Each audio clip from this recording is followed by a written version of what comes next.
Edmonton Sports Talk. My God, I loved it. My name's Jay Milne. #Blue. Our sports update deliverer, the Coon. I'm Zachary Kubish, and you're up today. You know what, Reid? You might be honest. All right, here's what's going on in the Nasties.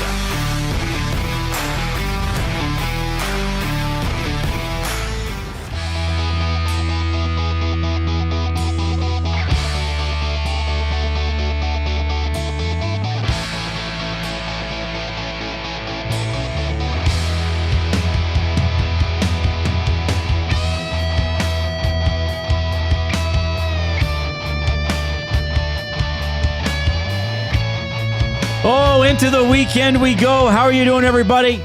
Should be in a good mood, right? Yeah. Yeah, it's a little cold out, but it's going to warm up tomorrow. No snow squall today. Don't have to worry about that. Oilers with a thunderous victory last night over the Los Angeles Kings. We'll see how they do tomorrow afternoon against the San Jose Sharks. That is a 2 o'clock game. So tomorrow here on Edmonton Sports Talk, Tom Gazzola and Sean Bell have Hello Hockey from 10 to noon. And then at 1 o'clock, Tom has the GCL Diesel Oil Stream pregame show. He's going to be at Boston Pizza Westgate, right by West Edmonton Mall, 170th Street, 90th Avenue, and then he'll be on after the game as well. So the matinee tomorrow for the Oilers against Macklin Celebrini and the San Jose Sharks. The Brier starts today. The Brier starts in about an hour. So these games starting at 7:30 in Newfoundland, in St. John's, but nice 4 o'clock games for us to watch here in Alberta. Team Canada's playing PI, so we'll keep an eye on that one for you. That'll be awesome today and next week to have Brier games on during the show or in the morning when we're hanging out in the chill zone in the bullpen here at EST Global HQ. So that's pretty cool. So we'll keep you updated on the Brier. We're going to have our regular Friday fun stuff. Ben Thompson's going to join us for the Edmonton Garrison afternoon debate. He's given us one of his keep 8, cut 5s, or pick your delight, or whatever they're called. So he's going to do that, whatever the kids are doing. Oh, this will be fun. Ben Shulman is going to be on the show. Toronto Blue Jays play-by-play announcer on the Sportsnet Radio Network, Dan Shulman's son.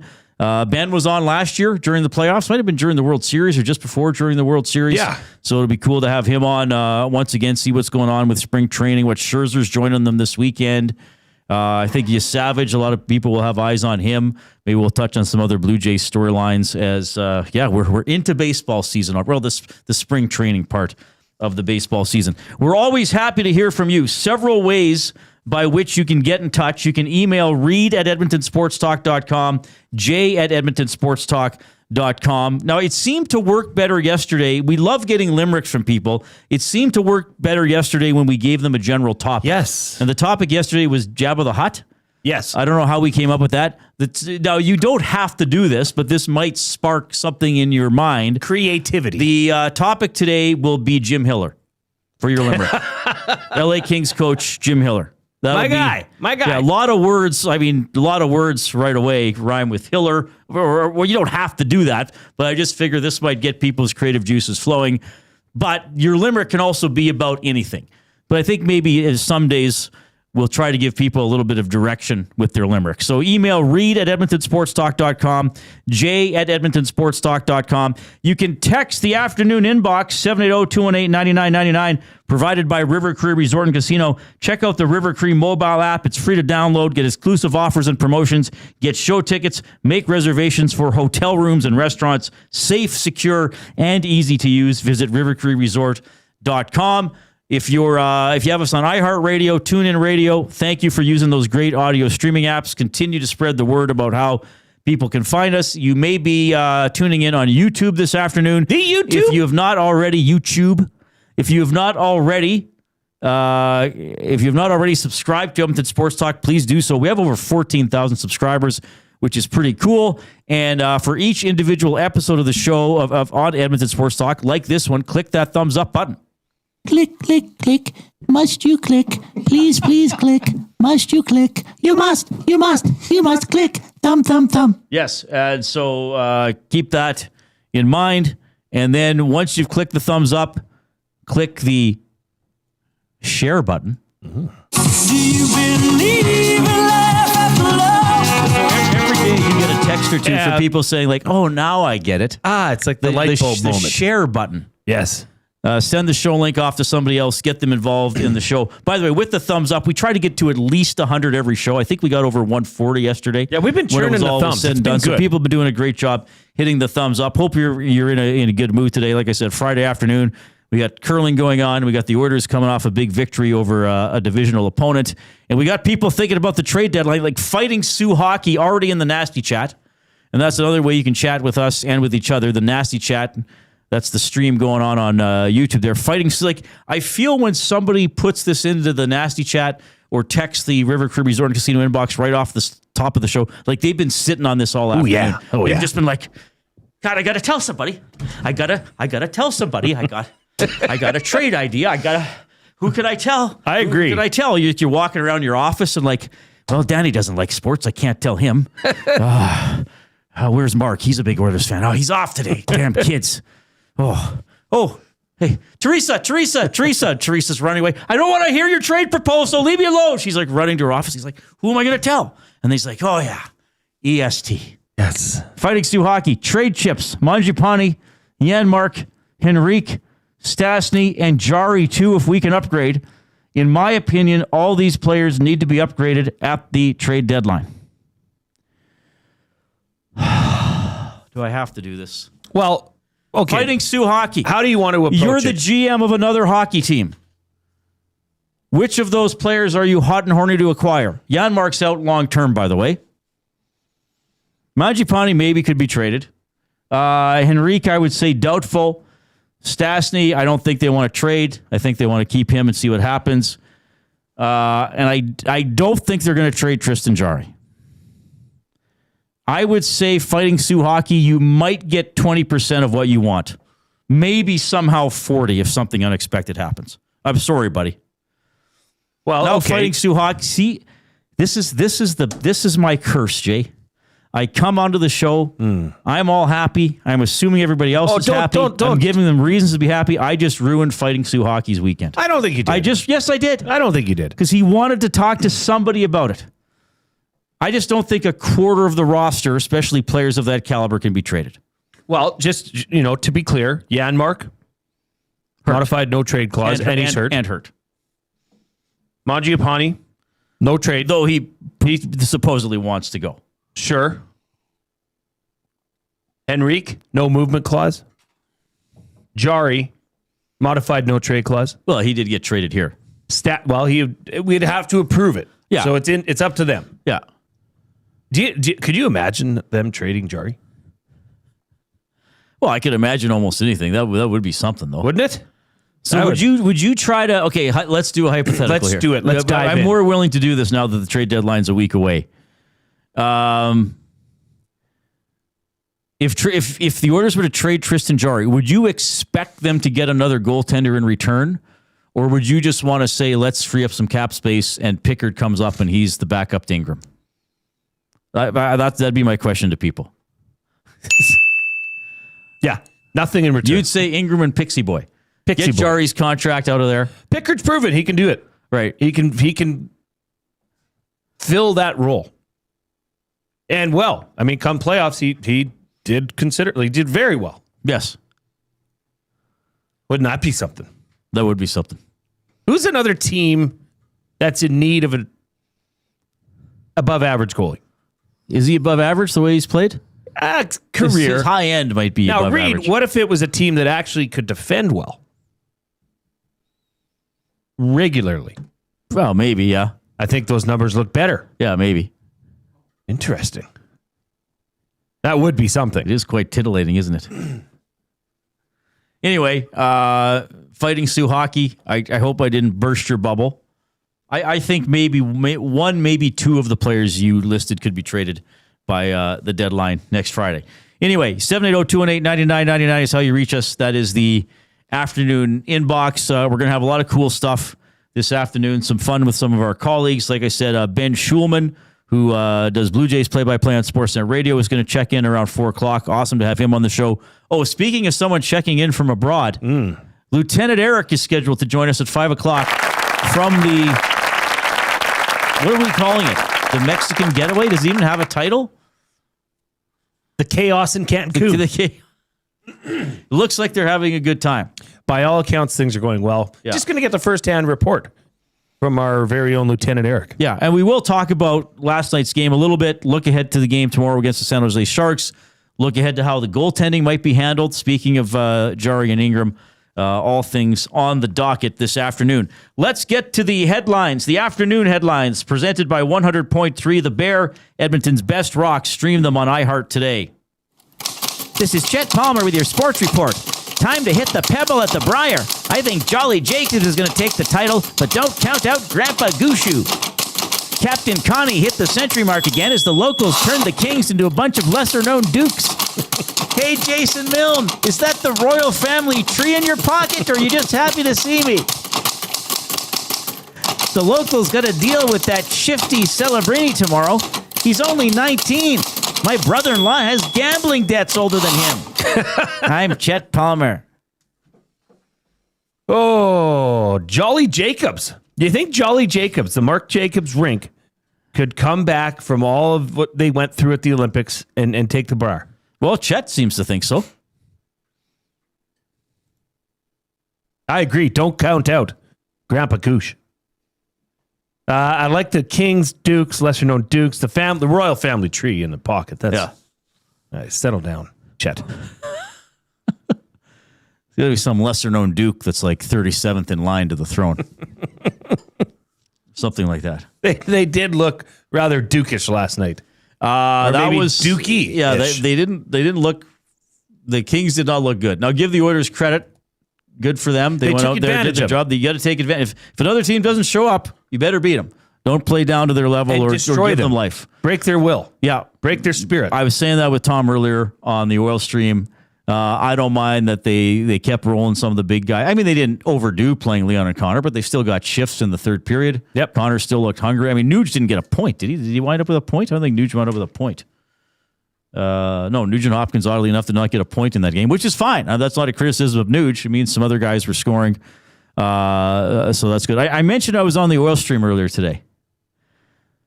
Great show. So with Tom Gazzola, who I love, I've been friends with him for several years. So he said something that irked me. Whoa, That was something Oilers related? No, not Oilers related. Actually, do so tell. as people, if you are a regular listener to the show or me over the years, and I'm certainly not perfect, but I like the correct usage of words, of Phrases, language. statements, grammar. Or if we turn a phrase, incorrectly, we often do it for comedic value or double meaning, double entendre, or whatever. Tom's a professional, Reid. Tom knows what he's doing. Tom was talking about his personal life, and Tom said he has date night tonight.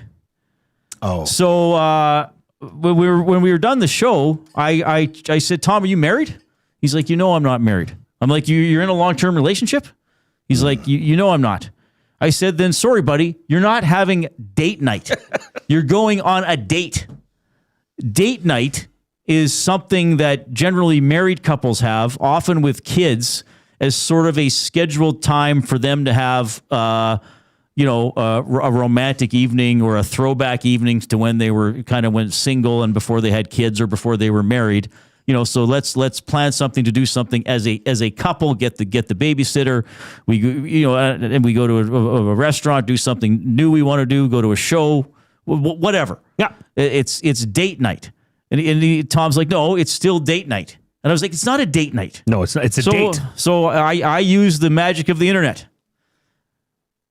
From the dictionary online, date night, a prearranged occasion on which an established couple, especially one with children, go for a night out together.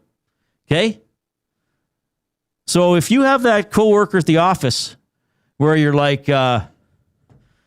hey, Sammy, what do you got on your docket this weekend? Oh, I got date night tonight. Oh, really? Yeah, first date with a girl I met on a dating app. Your first date is not a date night. It's a date. It's a date. You're going on a date. It's not date night. Yeah. Date night, again, is for as an established couple. So that means, married, long-term. Well, true story, Reid. Whatever it's called. You have date nights. My wife asked me, I think yesterday or the day before, do you want to have a date night this weekend? Right. So what that means, we're going to leave the girls. They can stay with grandma. and we're going to go out and have a dinner. Go for dinner. Couple beers. That's a date night. Right. And it's not to say, oh, let's get away from the kids. The kids are... No, it's not that. And it's not like, hey, do you want to go hit up White Ave and pretend like you're in university again? Right. No, because that sucks. That's not fun. It's just to be alone and be able to talk. Almost a chance to reestablish the pillars of your relationship. Reconnect. Yeah, reconnect, whatever. Plug in. Right. Yeah. That's date night. That's how date night. date night. And I don't remember even hearing the term date night till probably, 10 years ago, 15 maybe. And you'd see, married couples saying we're having a date night. Yeah. We're gonna take time just for the two of us. Doesn't mean we don't love our kids or we're gonna sell them off. Yeah. Or whatever. Though I guess you'd consider the price if somebody offered. But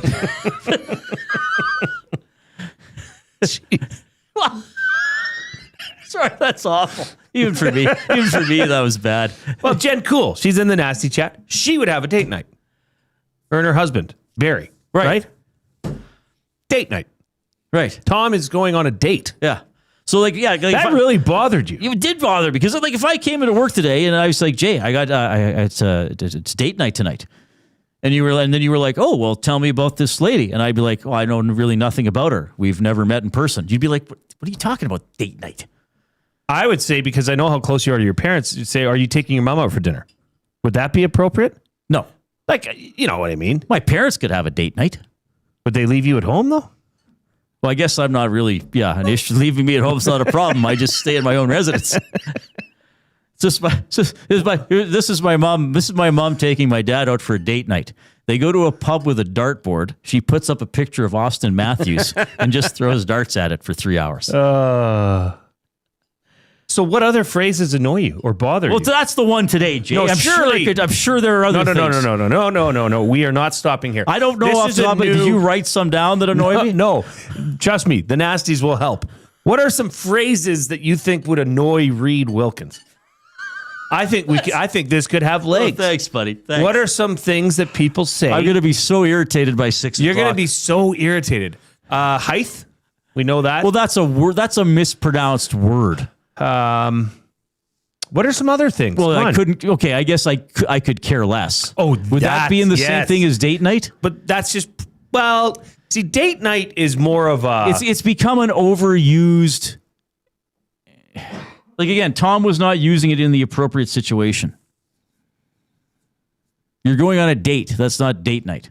But certainly, I could care less annoys me. Like I have to stop myself from correcting people. When do you think it graduates from a date to then being able to call it? No, it's a date night, a prearranged occasion on which an established couple, especially one with children, go for a night out together. Okay, but established. Now we need to decipher what that usually means. It says especially one with children. Right. So years together. Years together, you likely have at least one child together. But if you're dating somebody for a year, is that an established relationship? I would say it is. Sure, but then you're just going out with your girlfriend. But on date night. I guess maybe if your lives are really busy, but I still think it's... Like Maddie's had a girlfriend now for well over a year. They don't have... It's not date night. I wonder what he calls They're going on a date, or they're doing something together. They're going out for dinner. That's irregardless. That's awful. Though I say that for comedic effect sometimes. When it comes to I could care less, I have to bite my tongue from correcting people. Like if it's someone I know in the office, I'll be like, hey. But sometimes I'll be talking to someone just in conversation, or you're at the rink, you run into, a media guy from another town or whatever, and you have a conversation, and they're like, yeah, I could care less about that. I always feel, oh, really? How much do you care? So you could care less. So that means on a scale from 1 to 100 or from 0 to 100, you care at least 1, right? I couldn't care less means you care 0. Like that, the expression is supposed to indicate that you have absolutely no concern about this thing, right?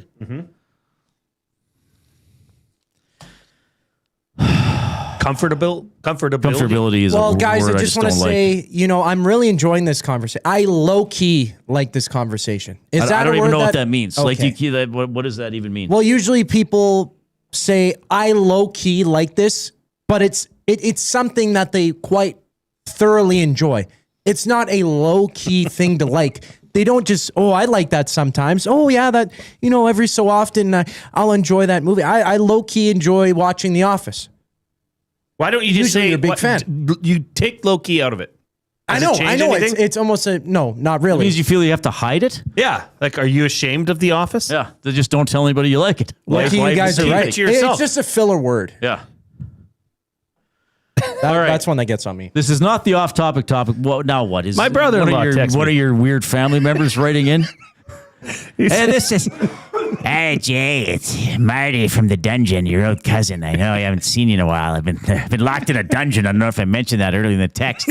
Surprised my cell's even working. Who is that? Marty the dungeon Marty cousin. the It's a dungeon new character. keeper. Jay's Marty the dungeon cousin. Yeah, okay. My brother-in-law says, I don't know about Reid, but one thing that drives me nuts is when you watch sports and a guy makes a mistake and they get up and they say, my bad, my bad. Does that drive you nuts? No. Like, he says, no blank, Sherlock. Well, they're just saying like, hey, okay, I'm owning it. I'll be better. I do it. I like that. That does annoy me. Like, you go off sides and you're like, It yeah, depends. that was me. It depends Yeah, on the situation. No doubt, bud. Yeah. All right, this is not the off-topic topic. Jay has an even better one, I think, and the one that won't annoy me as much. This is a happy one. The off-topic topic presented by William Huff. Since 1952, William Huff has provided industry-leading advertising solutions for thousands of valued clients. Their unparalleled customer service combined with decades of industry expertise and a desire to make every job the very best can be is what they call the William Huff Advantage. Visit their website at williamhuff.com or give them a shout, 780-454-4536. So today, big day at the Milne household. Last night was a big night, getting everything together. It was a school field trip for my daughters and their elementary school, grades 4, 5, and 6. They all went on a ski trip. It was ski day. And it's exciting. You know, the teachers aren't all over you. You got the whole hill to yourself. Mom and dad give you a few shekels so you can go to the tuck shop. Maybe get some French fries. You know, it's fun. You feel I could get that feeling, that sense of freedom from the girls. They were so looking forward to it. So that's it. I want to know, what was your day on the school calendar that you would circle as, oh, I can't wait for that day? Reid's answer that you gave me, I wasn't expecting, because I was in a different frame of mind in my approach to this. Would you care to share? I just said the last day of school. Right. But that's not really a special day per se. It happens every year. To be honest, I didn't look forward to the last day of school. I liked school. I didn't, okay, sure, summer's here, but I wasn't craving it. Right. You know? When I was in junior high, FR Haythorne, home of the Hawks. Sure. We would get what was called a positive. I probably couldn't do that now, but it was a piece of paper and you got a positive. So that meant you did something good. You helped your teacher, you helped clean up the locker, something like that. Head office would call you in and you got a positive. If you had a positive, you were allowed to go on the school trip. But they also handed out negatives. Oh, no. Yeah, and a negative is a no-go. You're not allowed. You'd have to stay back at school. And you know where we went? The World Water Park, West Edmonton Mall. That was a day that was circled on the calendar.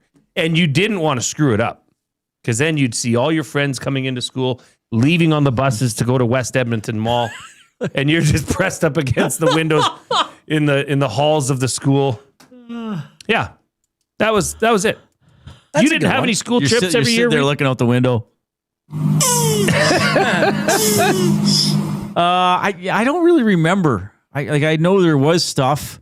I struggled to think back to school. I guess track and field day could be fun, especially before junior high when it really wasn't competitive. You just got to go run around. Yeah, I'm sorry, buddy. I struggle with this one. Coob? I guess in high school, the volleyball tournament our school hosted was always cool. Yeah. Would you guys have a game, say at lunchtime or during the day? I think we'd play right Friday after school. Oh, the best was when you'd host a tournament and your game was over the lunch break. Yeah. And they'd pack and the whole school would be stands. there, yeah. What do you I got, can't remember Coop? if we did that. I mean, they had hot lunches every so often, so Yeah, I don't pizza know. day. Yeah, exactly. So you bring where they your bring in Little $8. Caesars or something. Yeah, and you just look forward it toward the end of the week because you know it's coming. It's on the Tuesday or Monday. Okay, you got to bring your $8 or something like that. You felt like $8, whatever it is. You felt like you were a millionaire carrying that at my Inflation's real, Reid. I'll say age. It really is, yeah, from 10, 15 years ago. But that was one that I looked forward to. For some reason, as I got older, Halloween didn't really stand out to me too much. But when I was in like grades 2 to 4, maybe, Halloween was a big day because we all got together.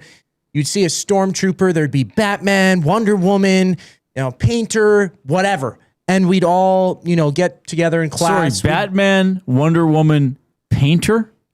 I don't know. I'm just coming.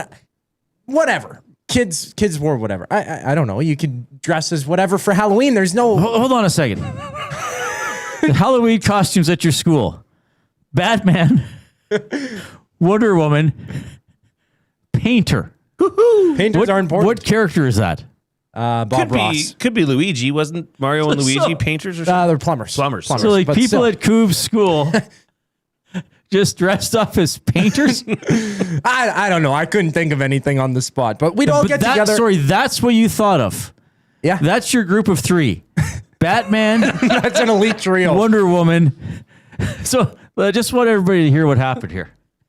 He doesn't go Robin, Spider-Man, Wonder Woman, keep it the superhero theme. You're dressed up as Superman. What were it again? Batman, Superman, a painter. Yeah.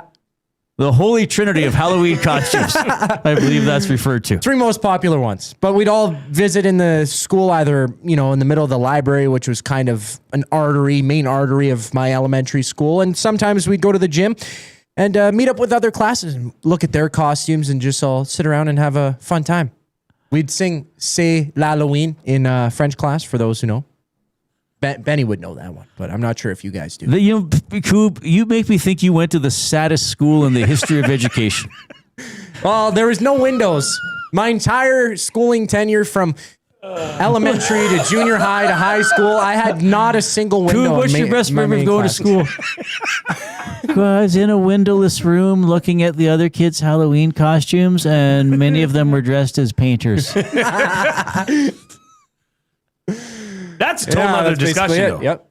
Because painter, you could sell that outfit. Because painters wear outfits. Yeah. But The why do little painters palettes. wear white?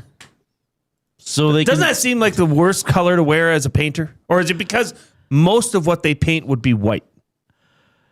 I think it's probably the second one. Yeah. And then if you get something on your shirt, it's wet there. But Like if it's why white? black, maybe. Why Yeah. not gray? Why not khaki color? They probably do have various options. Well, at Why least at is the Halloween white? store.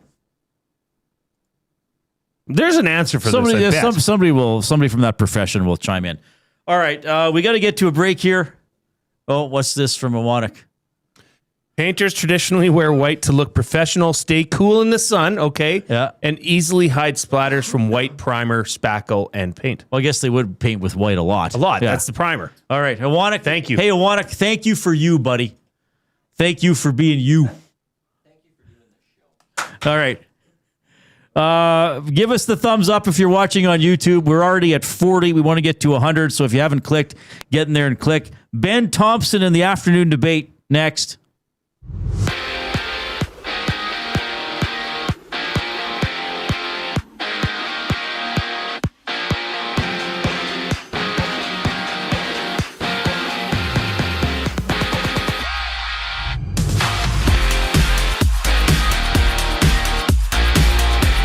games in the NHL tonight. It's the Ducks playing host to the Jets. Minnesota and Utah go head-to-head. The Golden Knights and Capitals drop the puck while the Sabres joust the Panthers. In Stars news, Tyler Seguin, he's been ruled out for the rest of the season. Dallas getting full relief on his cap of nearly $10 million. The 33-year-old tore his ACL in early December, undergoing surgery later that same month. Down in Red Deer, it's the Oil Kings and Rebels hitting the ice. Edmonton third in the East. Red Deer ninth in the conference. Tomorrow the Oil Kings back in home matching up with the Hurricanes. In the NFL, they've officially announced an increase in the salary cap by $22 million for next season. That sets the cap over $300 million total. The league year is scheduled to begin March 11th. To the MLB over in spring training action. Total of 5 games live. The Giants up 12-2 on the Dodgers, top of the 7th, and in the 9th. It's tied 2-2 between the Padres and Rockies. NBA action. Of note, OKC and Denver tip off 7:30. We also see New York and Milwaukee hit the hardwood. This sports update is brought to you by Paramount Flooring. From custom homes to small renovations, Edmonton's top builders and contractors rely on Paramount Flooring. Their in-house team handles everything from selections to completions, keeping projects on track and on time. Visit their showroom open 7 days a week or find them at ParamountFlooring.ca. Benny Thompson for Keep 3, Cut 5 next on the Reid Wilkins Show. I'm Zachary Kubish, and you're up to date.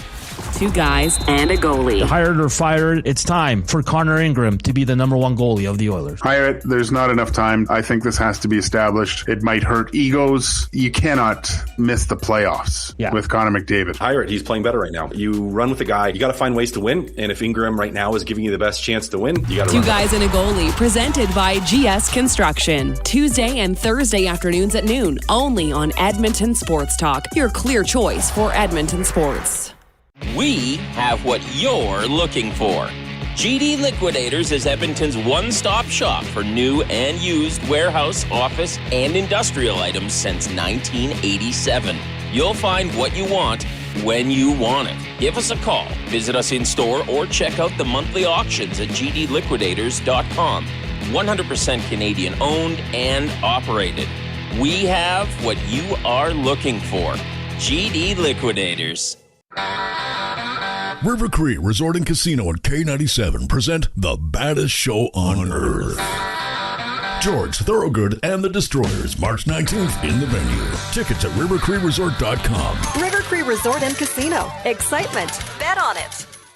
Real fans don't stroll in at puck drop. They claim territory. They study the screens. They get into their spot, which is why this matters. The Canadian Brewhouse now has happy hour. Brand new. Tons of options. And the good stuff, like our espresso martinis and our cracked pepper and sea salt dry ribs. Monday to Saturday, 2 till 6 p.m., starting at $3.99. That's more than enough reason to come early. New happy hour at the Canadian Brewhouse. If you're serious about game day, we'll see you for happy hour. GCL Diesel has been serving oil country since 1972. From diesel cars to SUVs to pickups. From farm tractors to school buses to a big rig. From diesel generators to forklifts, GCL can test, troubleshoot, and repair all diesel fuel system components. Whether it's injectors, pumps, turbos, filters, or additive, GCL has the parts you need to keep your diesel running the way it should. For genuine diesel parts at wholesale prices, visit GCL Diesel in the West End or online at gcldiesel.com. GCL Diesel. Diesel understood.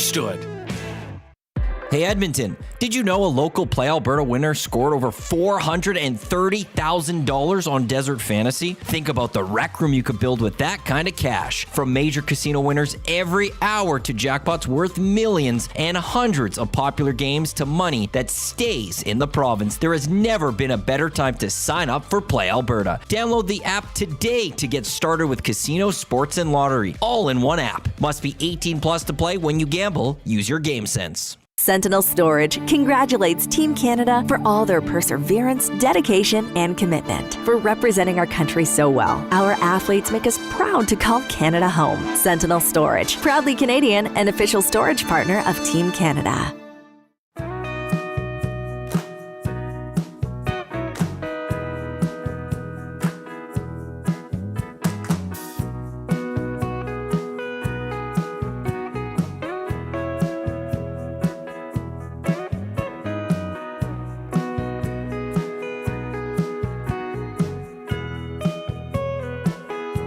All right, hope you're having a great afternoon. We'll have the Oil Understood coming up in the next hour of the show. We want to, Jay especially wants to have some thoughts from last night's game. We'll look ahead to the implications for tomorrow's game between the Oilers and the Sharks. We'll discuss goaltending. Teaser. I'm not convinced Connor Ingram starts in net tomorrow. We'll see. It's time for our afternoon debate, presented by the Edmonton Garrison Memorial Golf and Curling Club. Shake off the rust and get ready for golf season at the Garrison. Pay your membership in full or set up a payment plan before March 31st and score an early bird gift. Choose 4 green fee is fine as well. Green fee passes for family or friends, 2 green fees plus range balls or 20 large buckets on the range. Bring your crew, groove your swing, and start the season strong. Early bird gifts end March 31st only at the Edmonton Garrison Memorial Golf and Curling Club. Go to egmgolf.com for more details. And with the afternoon debate, who knows what he's going to have us do this afternoon? It's our colleague, Ben Thompson. Hi, Ben. Hi, Reid. What's up, guys? Not much. What's up with you?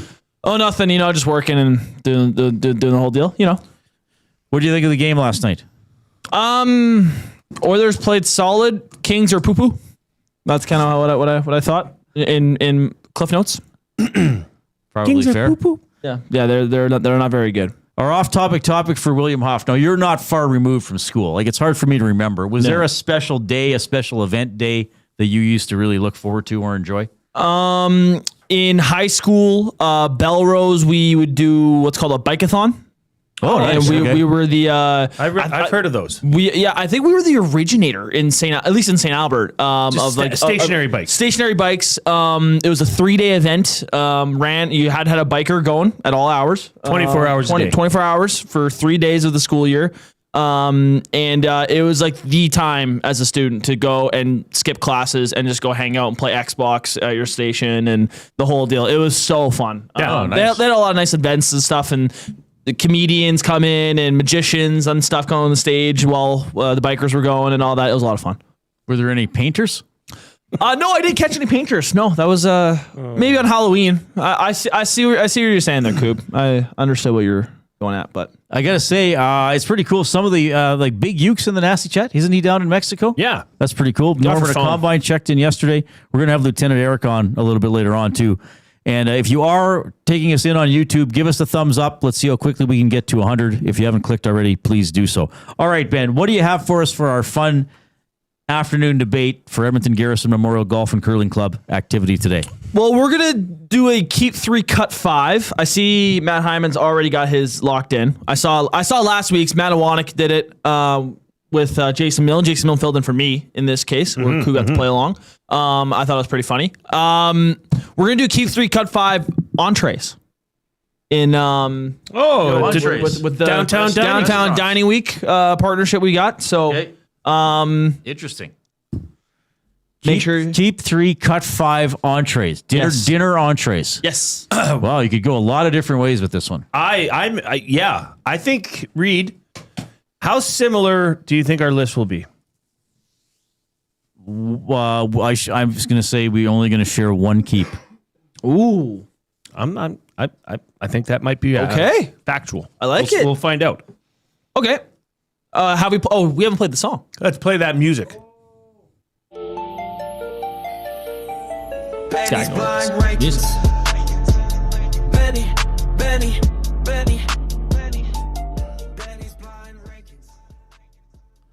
I will lead you off with lasagna. Oh, I will cut that. Wow. As an entree. Well, if I'm going out for dinner, I'm probably not going to order lasagna. I mean, unless maybe it's a pasta place and it's marketed as a specialty. I like lasagna, but if I'm going out for dinner, I'm probably not ordering lasagna. So I'm going to cut lasagna. Lasagna is such a good word. It is. Like, lasagna makes lasagna better than it actually is. Like, the actual word lasagna makes me want to have lasagna. Oh, you know what I mean? Real G's stay silent like lasagna. It also reminds me of Garfield. Who said that, Coob? Naturally. Lil Wayne? Bang. Bingo. But I as much as I love lasagna, Gosh darn it, Ben. Damn you. Damn you. What the hell? I'm keeping it. You Screw maniac. it. I'm keeping it. You blow it up. I love lasagna. What sound does Jay make when he eats lasagna? I'm keeping lasagna. So shoot me. Okay. I think it's so sue me. Yeah. Or shoot me. Yeah. Jay, Take used him one out behind the barn. Old Yeller. He's my dog, Mom. I'll shoot him. Jay uses one of his keeps. Next is prime rib. I will keep that. I mean, I don't know what else is to come, but prime rib's a pretty solid choice, especially, and I assume we're talking entrees at maybe a place that's not fine or upscale dining, but like a nice, solid restaurant that would have a specialty. Yeah. So if they have prime rib, it's probably a steakhouse, or prime rib is one of their features. So I will keep prime rib. My dad would just give me a side eye for this one. I'm going to cut it. If I just find it's a real big slab of roast beef. If you say so. I would never. No, prime rib. Like I'm assuming. I shouldn't assume, but I'm thinking there's more premium meat. Well, that's the thing. I don't know what else is to come here. I don't want to wind up with 3 beef dishes. Like, but I get it. Like there's a lot of love for prime rib. Yeah, we don't know how far off the traditional path he's going to go here. Well, he is. But Yeah. I'll keep prime rib. Yeah. Okay, so we have different lists. Two in. Yep. Mm-hmm. Next, fish and chips. Well, I'm going to cut that. I enjoy fish and chips, and if you go to a place with good fish and chips, they're really, really good. But again, I'm expecting there's going to be more interesting dishes on this list as we move along. So I will cut fish and chips. You know who has really phenomenal fish and chips? Selly's. Oh yeah. Yes. Nice. Selly's Sports Bar. But Reid, I agree. I mean, I don't know if I like fish and chips or if I just like drenching it in tartar. Right. Right. And the chips, I'm going to say one thing. This is a fact. Why do fish and chips places feel the need to serve the chips as the thickest, most under-crisped French fries in the history of French fries? Like they're like eating a potato, each one. It's not necessary. So I'm cutting fish and chips, more so because of the chips. And why are the chips? They're fish and fries. Nobody here calls it chips. I know it's a British. It's from England. Yeah. Good day. Top of the morning. I think I hear him coming now. Okay. Next, beef Wellington. Keep. I will cut that. What? Reid is holding out. Yeah, I'm holding out for something. I got some things in mind. I'm hoping Wellington to get. is a tenderloin wrapped in mushroom goodness and a crispy outer shell. I already kept prime rib, so I'm not keeping beef Wellington. See that beef Wellington I've made beef Wellington. It was pretty good, but it is a tenderloin. I mean, that's like one of the most premium cuts of meat. My dad makes pretty good beef Wellington. Does he? Yeah. My dad's a big meat cooker. Can he?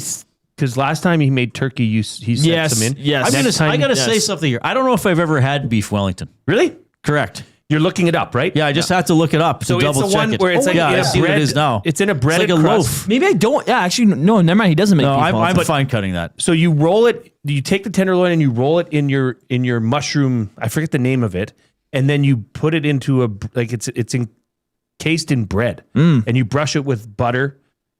Oh, it's fantastic. Yeah, it sounds good. I don't know if I'd ordered it though. Plus, we got to see what else is still to come. Well, I've kept 2, so I might have screwed myself. Well, we'll see. Next, fettuccine Alfredo. Oh, cut. That's like the most boring pasta you can have. Oh, I love fettuccine Alfredo. I hope you have some good stuff coming up here, Ben. Like, I know what I'm holding out for. That's an obvious cut for me. Okay. Again, You know what I some wanna people do? like it. I'm sure a lot of places do it really well.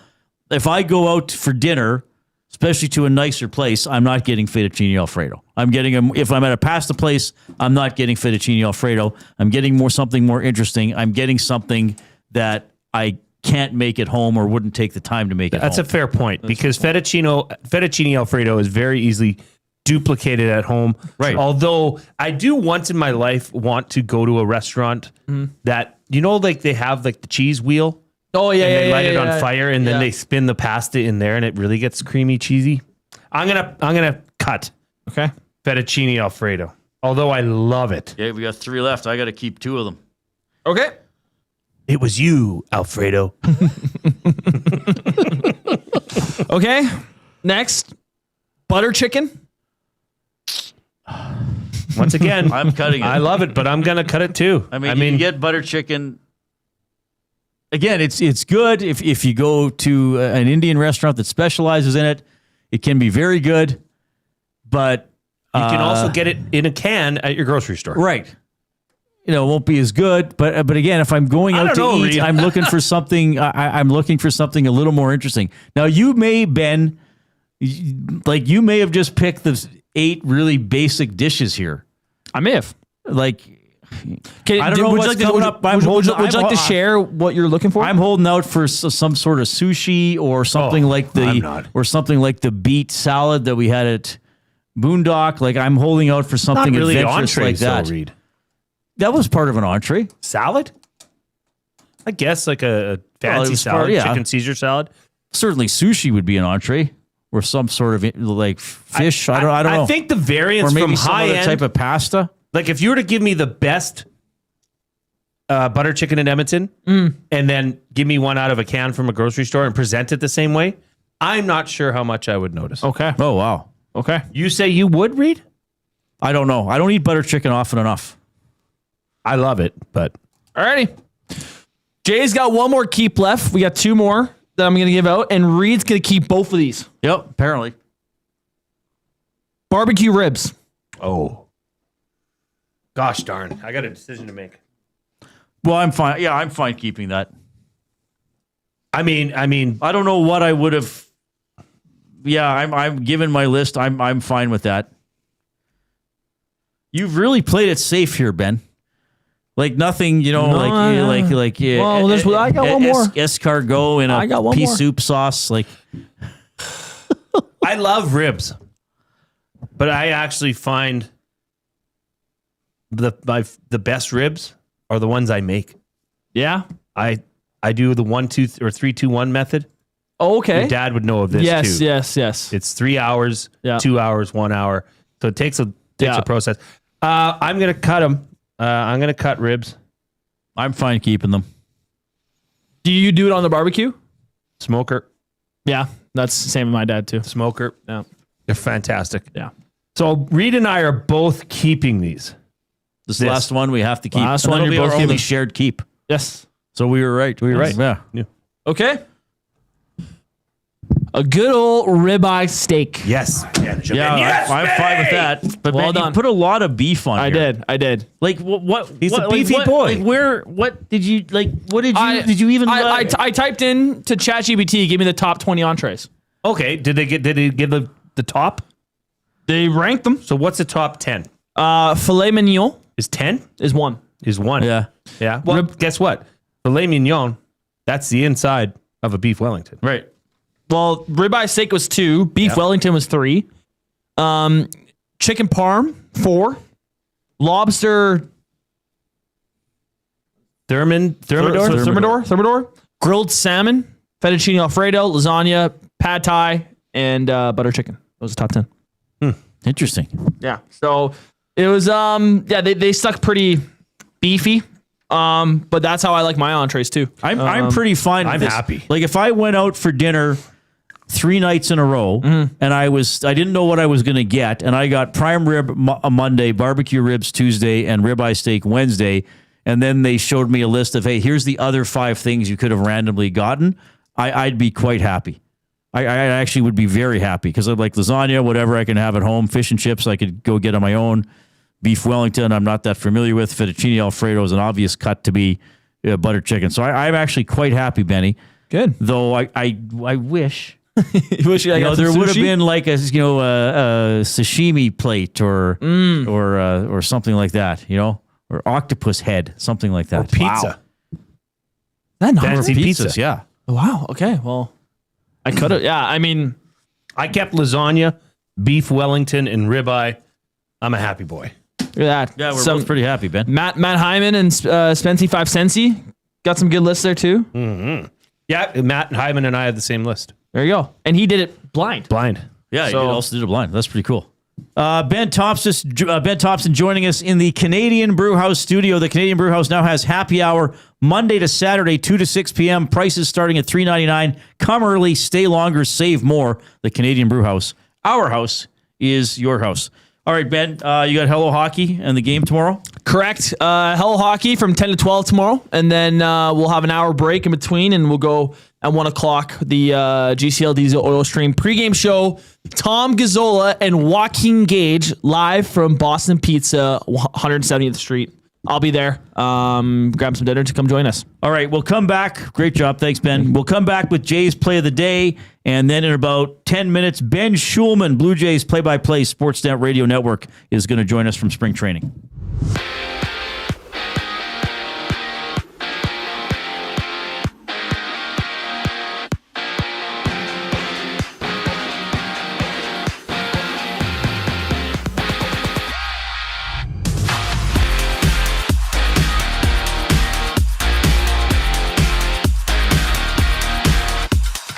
In the NHL, there's 4 games on today's schedule. The Ducks and Jets go at it. Minnesota and Utah drop the puck. The Golden Knights and Capitals face off while the Sabres joust with the Panthers. Stars News' Tyler Seguin, he's been rolled out for the rest of the season. Dallas getting full cap relief on his contract worth nearly $10 million against the cap. The 33-year-old tore his ACL in December, undergoing surgery later that month. And from Red Deer, the Oil Kings and Rebels drop the puck. Edmonton third in the East, Red Deer sitting ninth in the conference tomorrow. The Oil Kings are back home to match up with the Hurricanes. The NFL, they've officially announced an increase in their salary cap. $22 million increase for 2026. The league's year is scheduled to begin March 11th. To the MLB, just a pair of games live right now. Midway through the 9th inning, the Royals up 7-6 on the Athletics. And it's the Dodgers getting smacked 12-2 by the Giants, bottom of the 8th. Toronto back in action for some split squad action. They take on the Yankees and the Phillies, with both games starting just after 11 o'clock. In the NBA, OKC faces Denver, 7:30 tip-off. Other action, New York's at Milwaukee. Cleveland visits Detroit. The Mavericks and Grizzlies battle as Brooklyn and Boston throw down. Jays Play of the Day up next here on the Reid Wilkins Show. I'm Zachary Kubish, keeping you up to date. The Oil Stream. The deadline cap space projected at $12,009. Projected playoff cap space, $1,963,334. This is shaping up to be maybe not a great season. That's sort of where I've been looking, for a while. And even at the beginning of the season, I think I had them at 96 or 97 points. The Oil Stream, presented by Boston Pizza. Monday, Wednesday, and Friday afternoons at noon. Only on Edmonton Sports Talk. Your clear choice for Edmonton sports. At Firehouse Subs, our subs are freshly toasted, stacked high, and crafted to satisfy. Each sub is piled high with premium meats, melty cheese, and toasted to perfection. Firehouse Subs brings bold flavor to every bite, all served on a freshly toasted roll. But we're not just feeding Edmonton, we're fueling it. Dig into the brisket hat trick, piled with slow-smoked brisket and melty cheese. Or go to the Firehouse Subs fan favorite, the Hook and Ladder. Made to order with smoked turkey, honey ham, and Monterey Jack cheese on a perfectly toasted roll. With 15 Firehouse Sub locations across Edmonton and the greater area, it's easy to grab a hot and hearty sub close to home. Firehouse Subs. Hot, hearty, made to satisfy. River Cree Resort and Casino and K97 present the baddest show on earth.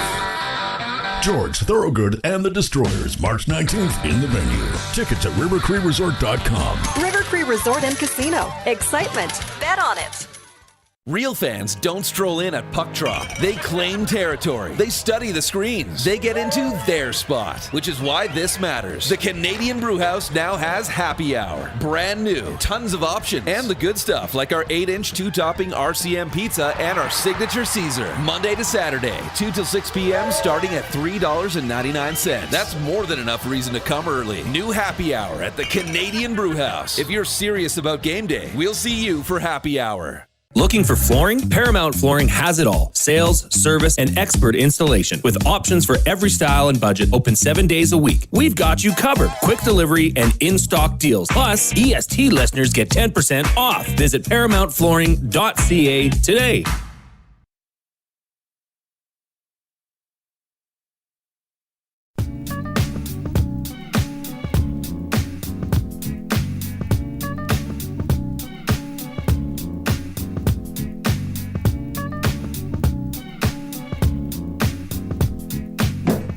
Whoa.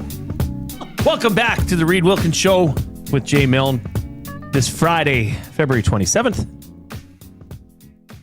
The off-topic topic for William Huff was the day you most looked forward to as a school kid. We've got lots of responses coming in. We've got a couple emails that we'll get to, and we'll probably recap some of those around 4:20, 4:30. So we got Ben Shulman coming up. But first, Reid. Oh, you know what? Sorry. My bad. Let's do a quick limerick. You asked, Reid, and the listeners have delivered. This is from @CopperGirl. In LA, where the Kings once did thrive, Hiller's hopes for a cup took a dive. The Oilers on fire. His team's play was dire. Now, his job as the coach won't survive. That's very good. That is really good. Good pacing. Well done. This is a first-time texter. Copper Girl? Yep. Thank you so much. Well done. Wow. Well done. Very impressive. Very impressive. It's Jay. It's play. He's Jay. It's today. It's Jay's play of the day. It's Jay's play of the day. Jay's play of the day. Presented by Play Alberta. Why limit your choices when you can have it all? Play Alberta is your go-to app for casino games, sports betting, and lottery all in one place. With easy access to real money games, you can enjoy everything Alberta has to offer right at your fingertips. Download Play Alberta now. Start playing today. The Winnipeg Jets are in Anaheim. I think the Oilers could have won that game the other night if it wasn't for a lack of goaltending. Well, Winnipeg's got Connor Hellebuck. So I think Winnipeg goes in. They are the underdog, though. So I've got the Jets to win, Kyle Connor to have a point, and Beckett Seneca to also have a point, who has been just on a tremendous pace in his rookie season here. That has been boosted to plus 365. So that's Jets to win, Connor 1 or more points, Beckett Seneca 1 or more points, boosted to plus 365. Click on, or go to playalberta.ca, click on sports, click on EST specials, and always remember to use your game sense. It's Jay. It's play. He's Jay. It's today. It's Jay's play of the day. It's Jay's play of the day. Jay's play of the day. All right, we have plenty of Oilers topics to discuss. The blowout win. How do they shut down Celebrini tomorrow? Who's going to be in net? And hey, why not? We're getting into baseball season. Blue Jays broadcaster Ben Shulman when we get back. The Lock Shop. I would argue in the East, if you're an East team, it is as wide open as it's maybe ever been. Yeah. With the couple teams that are missing the playoffs. I kind of think of the East in some ways, kind of like the NFL was this year in the AFC, where, there's a whole bunch of teams that you probably expected to be a heck of a lot better that are usually there when I had all these high hopes for Jersey. The Lock Shop, weekday mornings at 11, only on Edmonton Sports Talk, your clear choice for Edmonton sports. You've always known GCL Diesel as the experts in diesel fuel systems, but did you know that GCL is also your source for turbochargers and turbo repair? As a turbo supplier for Garrett, Borg Warner, and Wholesat, GCL can provide genuine original equipment turbos at wholesale prices. Whether it's diesel, gas, natural gas, or performance, we can provide you with the turbo or custom repair you require. Turbo questions? We've got turbo answers. Visit us in the West End or online at gcldiesel.com. GCL Diesel, turbochargers, understood. Edmonton, be part of history. Support Canada Soccer's men's national team as they battle Uzbekistan in the final send-off series ahead of the FIFA World Cup. Monday, June 1st at 7 p.m. at Commonwealth Stadium. Tickets on sale now at Ticketmaster.ca. Time for a new career in 2026? Or maybe your kid is still pondering their path. Good news! Weiss Johnson is hiring. It's Dennis, and not only are we hiring for heating and air conditioning, we're also looking for experienced plumbers and gas fitters. With the growth in residential development, there's no shortage of opportunities at Weiss Johnson. Choose your path with us. Learn from one of the industry leaders, and we will grow together. Receive great benefits and school reimbursement as well. Visit weiss-johnson.com today. You've heard the name, but what does it mean? For over 66 years, William Huff Advertising has supplied signage from screen printing to digital to LED with design, production, and install in-house. It's a one-stop shop for all your signage needs. Edmonton owned and operated, William Huff has been trusted by the biggest companies and teams in the City of Champions and many others across the country to do the job. If you're looking for a way to get the word out about your company or event, they are the answer. Go to www.williamhuff.com. Their results speak for themselves.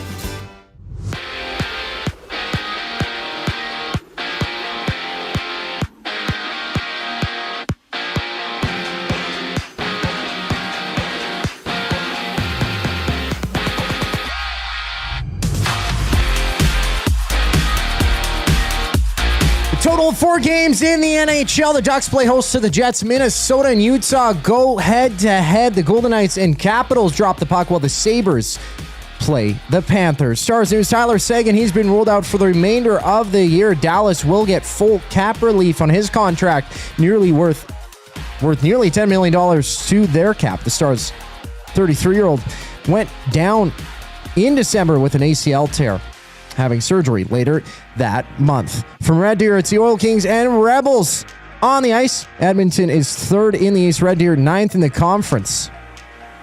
And the 99th annual Brier is about to get underway. 4 matches, including Newfoundland's Brad Gushu and Quebec's Jean-Michel Maynard going at it to the MLB. Spring training action live. Just one game underway. The Giants up 12-2 on the Dodgers, bottom of the 8th. The Jays are back in action tomorrow. Split squad games between the Yankees and the Phillies. Tipping off in the NBA, OKC faces Denver. 7:30 tip-off. Other action, it's New York at Milwaukee. Cleveland also visits Detroit. I'm Zachary Kubish. That was your sports update. Hour 2 of the Reid Wilkins Show starts right now.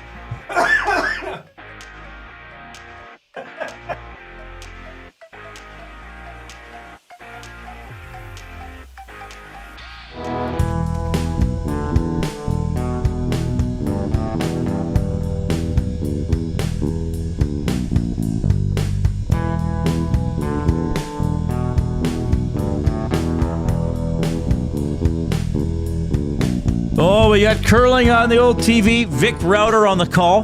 What more do you need on a Friday afternoon? Well, we're going to give you more because we got a great show. But curling's getting underway. The Brier, is it the Mary Brown Center? Is that where it is?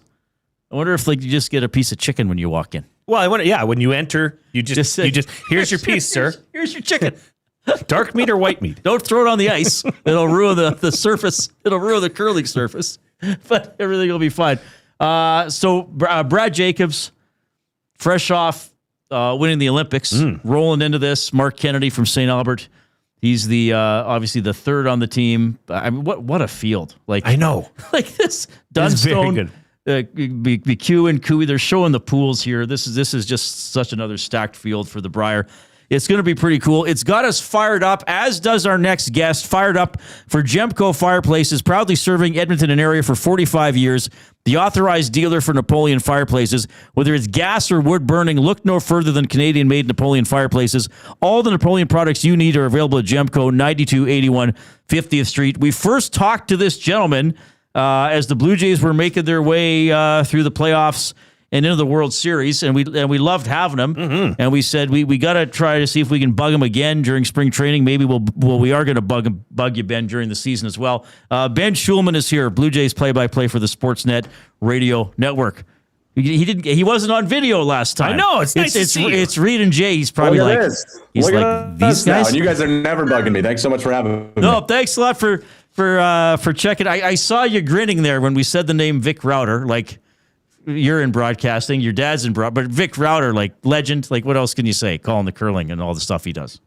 Yeah, and I'll be honest with you guys, I'm newer to the game of curling. It was not necessarily a game that I grew up on, but I feel like a couple Olympics ago I got into it and I just really enjoy it. So I couldn't agree with you more. And I would like some free Mary Brown's chicken too. If anyone's gonna hand that out to me, that would be fantastic.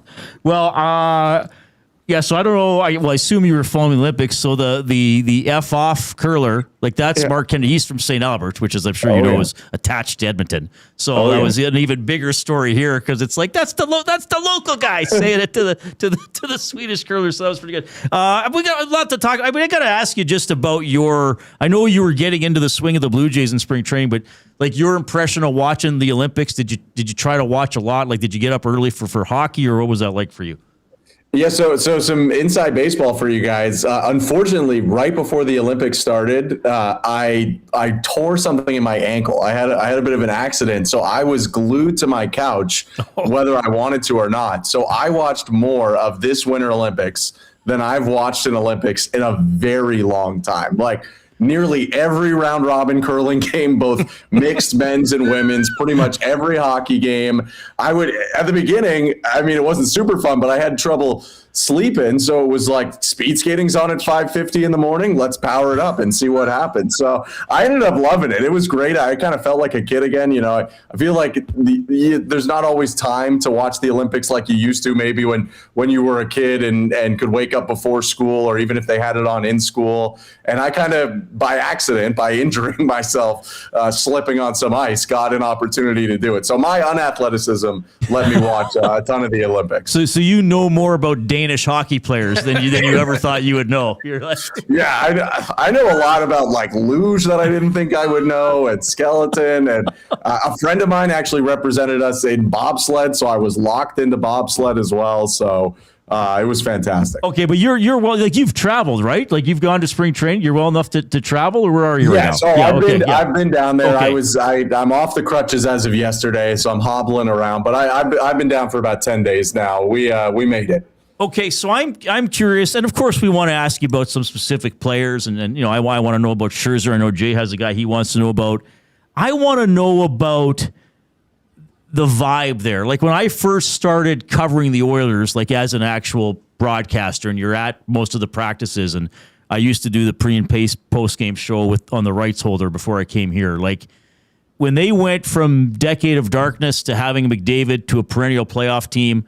Like the vibe just changes, you know, like it's still intense here but when the expectations go up, it's different, right? And there can be a little bit of a swagger as opposed to like, well, we're trying to move up from last to second last. What's it like now in that Blue Jays camp, given how close they were to winning it all last year? Yeah, it's kind of like you describe. I mean, I think last year going into camp, it would have been a lot more anxious and a lot more questions. They were coming off a last place finish, and their top two players were unsigned. Now that that's resolved, at least with Vladimir Guerrero Jr. extended, and I think so many different guys getting a lot of recognition, whether it's George Springer having a fantastic year, and I think a lot of people changing the way that they were talking about him as opposed to a year ago, or Ernie Clement and Addison Barger and all these guys that established themselves, to Vlad, who people talked about him before maybe as not a postseason performer, and now I think it's a complete opposite.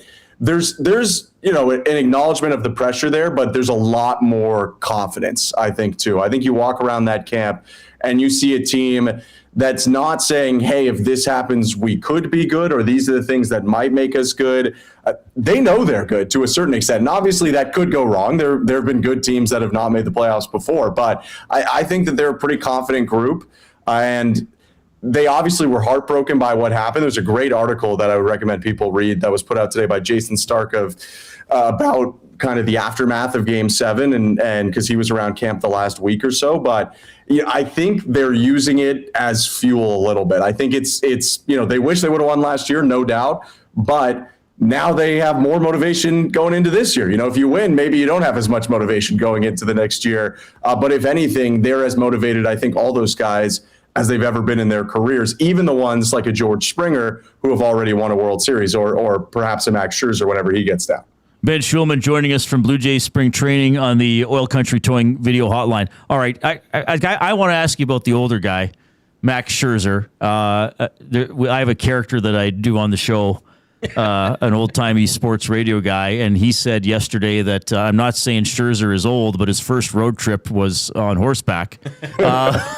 But I mean, a Hall of Fame career, the great image last year of him yelling at Schneider coming out of the dugout. I guess the thoughts on Scherzer being back and maybe the role he's going to have with the team. Yeah, I mean, first thought was pretty fired up when I saw it. I mean, I think like a lot of Blue Jays fans were, covering him is just as fun as rooting for him, I'd imagine. Covering him is incredibly entertaining. No matter which way it's going, it's entertaining, which is great when you're covering. And he's just, he's such a smart guy, obviously so accomplished. For me personally, I mean, probably one of the 5 best pitchers I've ever seen in my entire life. And that might even be an understatement, to be honest. So I think it's great. It's great to bring him back into the clubhouse too. I think that he does a lot for them and probably helps fill in some of the gap personality-wise that gets lost when Chris Bassett ends up on the division rival Baltimore Orioles. The only other thing I'll say too, the contract structure I think makes a lot of sense for the Blue Jays and kind of makes sense for where Max Scherzer is in his career, where if he ends up pitching a ton for them, great. He will end up making a bunch of money as he should. And if he isn't as healthy or at least is healthier in spurts like he was last year instead of for the whole season, then they can kind of pay him on almost a per inning type of basis. So that all makes sense to me. I think his role, right now they have a lot of starters. It's hard to exactly know who the 5 will be on opening day. If I had to guess, and Max hasn't said this and the team hasn't said this, it's probably unlikely that he's going to rush to build up to be ready for opening day. There's just no point. They have 5 other starters. So I think you kind of are doing a bit of a hedge if you're the Blue Jays. Pitchers get hurt so much. Kevin Gausman's coming off more innings than he's thrown in a long time. Trey Savage is coming off more innings than he's thrown in a long time. Jose Barrios told us recently he was pitching hurt for a bit of last year. And pitchers just get hurt a lot. I think they're hedging that by the time Scherzer is ready or a Bieber is ready, something might work itself out there. And if it doesn't, then they have a good problem to solve. And, I think I don't think they want to do this, but I think someone like Cody Ponce could, in theory, go to the bullpen.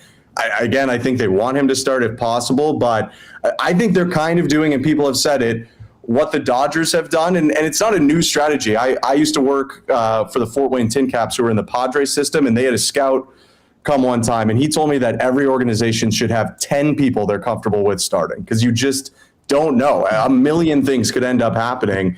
And so the Blue Jays, I think, are at least at 8 or 9 now, adding Scherzer into the fold, counting Bieber, counting Eric Lauer, and then the other guys. So I think they're just bulking up. And if they have too many starters, then I think they're happy to deal with that problem when everyone's healthy in the middle of the year.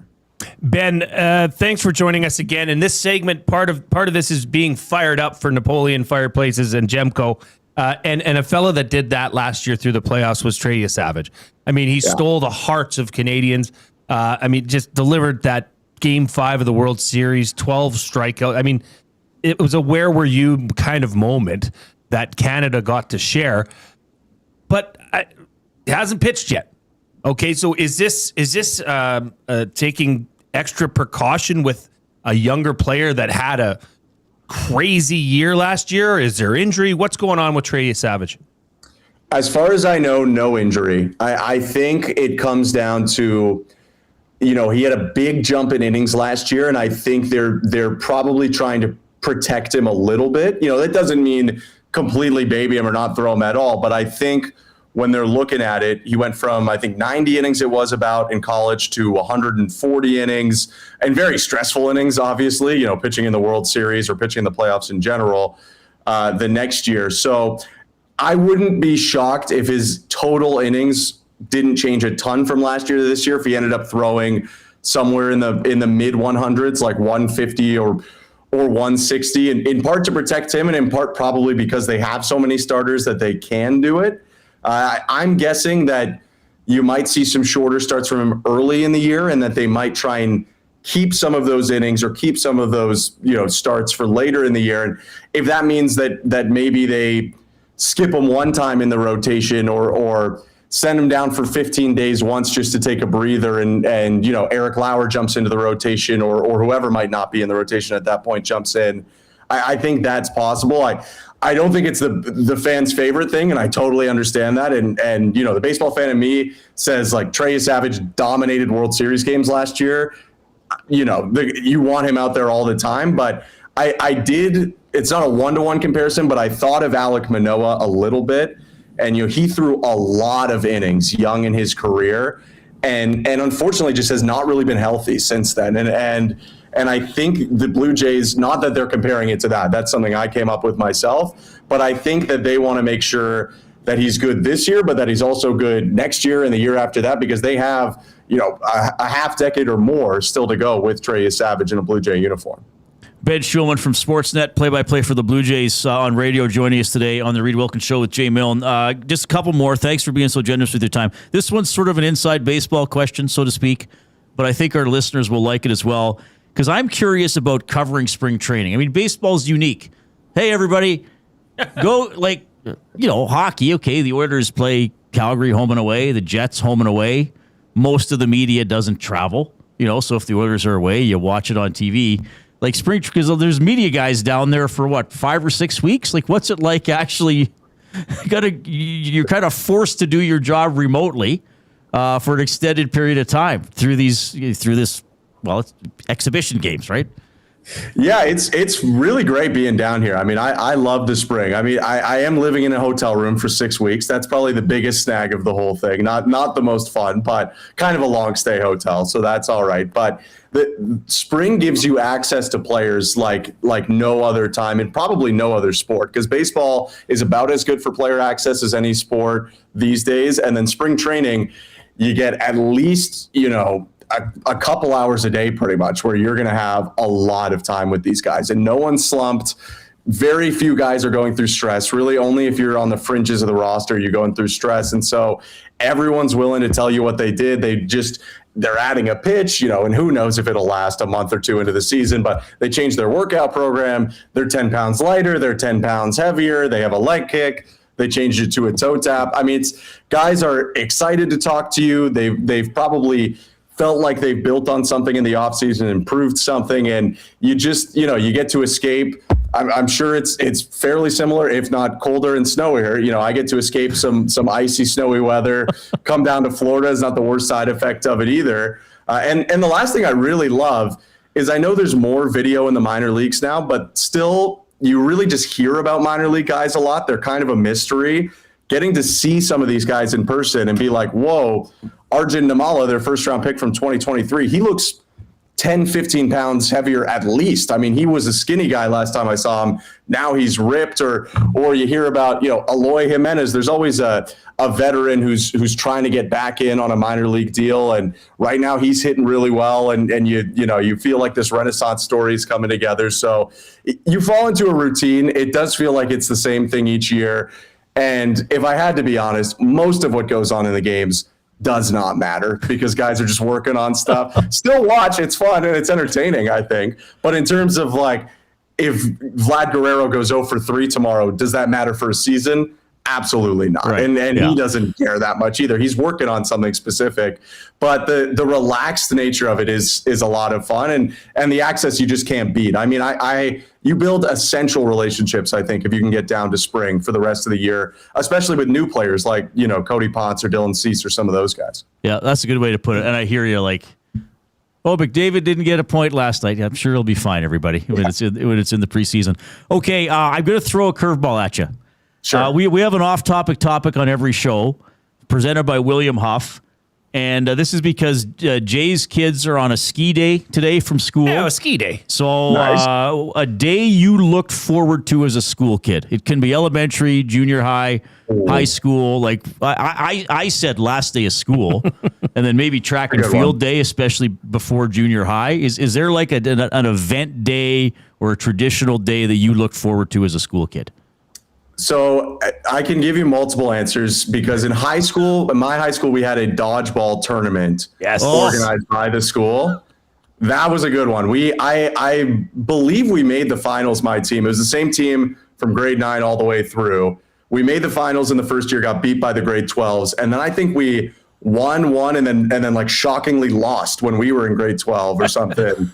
Because maybe we weren't committed enough anymore. I don't know if we were, we had gotten, too confident. But that was a big one in high school. Track and field day, definitely not for me. I'm very slow, I have to say. So I was terrible at those. But in elementary school, we used to go to the science center. Yes. Which doesn't necessarily sound like the most fun thing, but it's a great time. It's, building paper airplanes and doing all that type of stuff. That was always a fun activity. And I bet I went there 5 times from kindergarten through grade 8. Those are all good options. Really good. This is why we have Ben on. Yeah, he's fantastic. We can ask him anything. All right, we better let you go though. Thanks a lot for doing. Okay, so are you doing are you doing every radio game? Are you going to go on TV when the other Shulman's not available, or what it's going to be for you this year?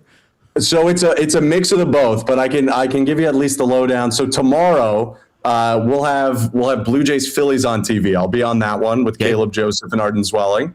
And then if you want to tune in on Sunday, the Blue Jays are going to face Tarek Skubal in Lakeland, and the Detroit Tigers, the back-to-back defending Cy Young Award winner. That will be on the Sportsnet radio network. So if you go to your Sportsnet state radio station or .ca or the app, you'll hear me there.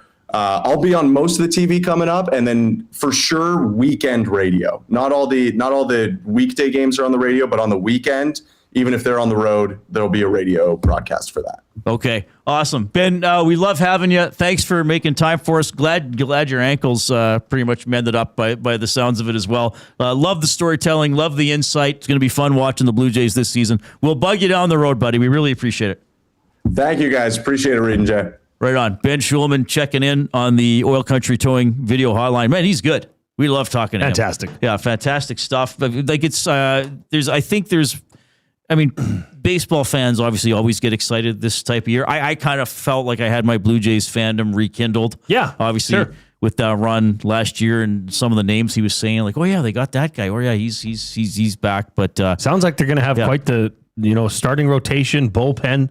Yeah. I mean, if they have too many pitchers, well, like he said, that's a great problem to have. Yeah, totally. Right? Totally. Yeah, we really appreciate Ben hopping on. I'm glad he's over his ankle injury, man. I didn't realize how close Dunedin is to. It's just outside of Tampa. Yeah, and there's a whole bunch of what they call them spring training complexes, I think. Yeah. It is kind of a weird world, Reid. Like, I get where you're coming from with that. Like, hey, let's uproot everybody in the league. Right. Okay. half of you guys go assemble near Tampa. Right. Well, I think it's over half are in Florida, and then it's a smaller amount of teams. You guys go out into Phoenix. Yeah. And just run your camp there. Just take the families, take your whole broadcast crew. It is kind of different. I wonder when and why Grapefruit League and the Cactus League originated. Was it like, I think just weather related? Was it just strictly weather? I don't know whose idea it first was. I don't know when exactly. Yeah, but do you think the Texas Rangers need to go anywhere? You know what I mean? Oh, good point. Yeah, the Florida teams. Right. like is this just hey, a Canada? Tampa, take everything 4 miles at a town. What? Seattle and Toronto, the New York teams, the Northeast teams. That's funny. Yeah, great interview. Great interview with Ben. Yeah, we'll. No, the thing is with scheduling baseball guys, there's not a lot of off days. True. So like sometimes when we try to schedule a hockey guest, it's like, oh, okay, good. They don't play the day before they play the Oilers. It's like baseball. It's like, oh, they have 1 day off this month. Yeah, that's true. That's a good point. But Ben's great to have on the show. That was Fired Up for Gemco Fireplaces and Napoleon Fireplaces. The Brier's underway. So the feature game on TSN, this Gushu kid. That was a miss.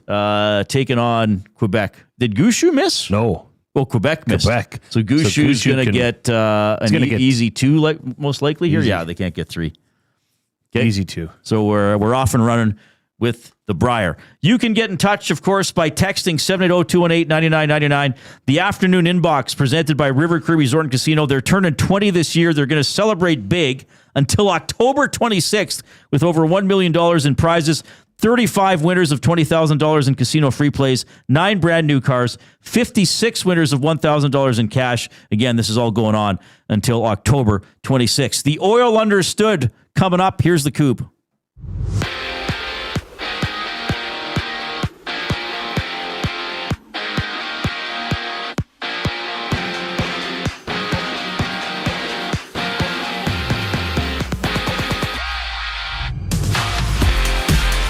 Four games in the NHL. The Ducks play host to the Jets. Minnesota, Utah. They go head-to-head. The Golden Knights and Capitals. They also drop the puck while the Sabres joust with the Cats. Stars News, Tyler Seguin. He's been rolled out for the remainder of the season. Dallas will get full relief on his cap hit of nearly $10 million. The 33-year-old tore his ACL in December and underwent surgery that same month. Down the road in Red Deer, it's the Oil Kings and Rebels on the ice. Edmonton third in the East. Red Deer sitting ninth in the conference. Tomorrow the Oil Kings are back home to match up with the Hurricanes. To the Pebble, the Brier is live. Some action including Ontario's Brad Gouchou, Quebec's Jean-Michel Maynard are going at it for the first draw, 99th annual Brier. 2 games over in baseball. Jays back at it tomorrow. The scoreboard, top of the second. Runless between the Astros and Nationals, bottom 8th. The Dodgers are down 10 runs to the Giants. And over in the NBA, it's Milwaukee and New York tipping off. The Thunder and Nuggets hitting the court while Detroit battles Cleveland on a 5-game slate. This sports update is brought to you by Windsor Plywood Leduc, locally owned and operated, serving Leduc and surrounding areas since '93. They have doors, flooring, baseboards, and of course, they have plywood. Go see the knowledgeable staff today at Windsor Plywood Leduc. The Oil Understood for GCL Diesel. Next up, I'm Zachary Kubish, and you're up to date. The Nielson Show with Lieutenant Eric. What's the latest on the Edmonton Oilers if you're hearing any names attached to them? They can do something with Mangiapane, right? If they were able to get rid of his entire $3.6 million, we're probably not talking about frontline players for that money. You see them tied to Oliver Ekman-Larsson in Toronto. Justin Falk, I've seen that name out there. There's veteran stabilizing type of guys on the market that I think that they can make The work. Nielson Show with Lieutenant Eric. Weekday mornings 6 to 9. Only on Edmonton Sports Talk. Your clear choice for Edmonton sports.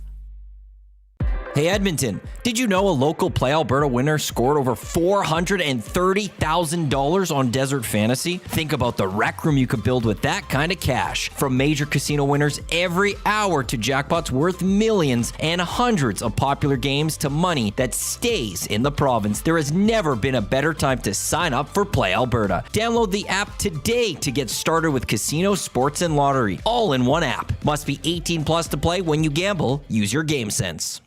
When you cater with Royal Pizza, you're getting the same great pizzas, pastas, and salads you love, just bigger and built for a crowd. Perfect for teams, offices, or parties, Royal Pizza's catering brings real value around $10 per person. Delicious, high quality, and easy. If you like their pastas, you'll love their catering pastas even more. Visit royalpizza.ca or contact your local store for exact pricing and details. So come on home, Royal Pizza, still making it great. At Firehouse Subs, our subs are freshly toasted, stacked high, and crafted to satisfy. Each sub is piled high with premium meats, melty cheese, and toasted to perfection. Firehouse Subs brings bold flavor to every bite, all served on a freshly toasted roll. But we're not just feeding Edmonton, we're fueling it. Dig into the brisket hat trick, piled with slow-smoked brisket and melty cheese. Or go to the Firehouse Subs fan favorite, the Hook and Ladder. Made to order with smoked turkey, honey ham, and Monterey Jack cheese on a perfectly toasted roll. With 15 Firehouse Sub locations across Edmonton and the greater area, it's easy to grab a hot and hearty sub close to home. Firehouse Subs. Hot, hearty, made to satisfy. When gambling, set a budget before you play. Stay informed and visit GameSenseAB.ca to learn how. Remember, if you gamble, use your game sense. Since 1952, William Huff has been the heartbeat of Edmonton's advertising world. From humble beginnings to a citywide powerhouse, we've been the go-to for signage from print to design and installation. Partnering with Edmonton's top sports franchises and major events, we've helped shape the city's global reputation. Our secret? Unmatched customer service, decades of experience, and a passion for excellence we call the William Huff Advantage. Visit us online at williamhuff.com.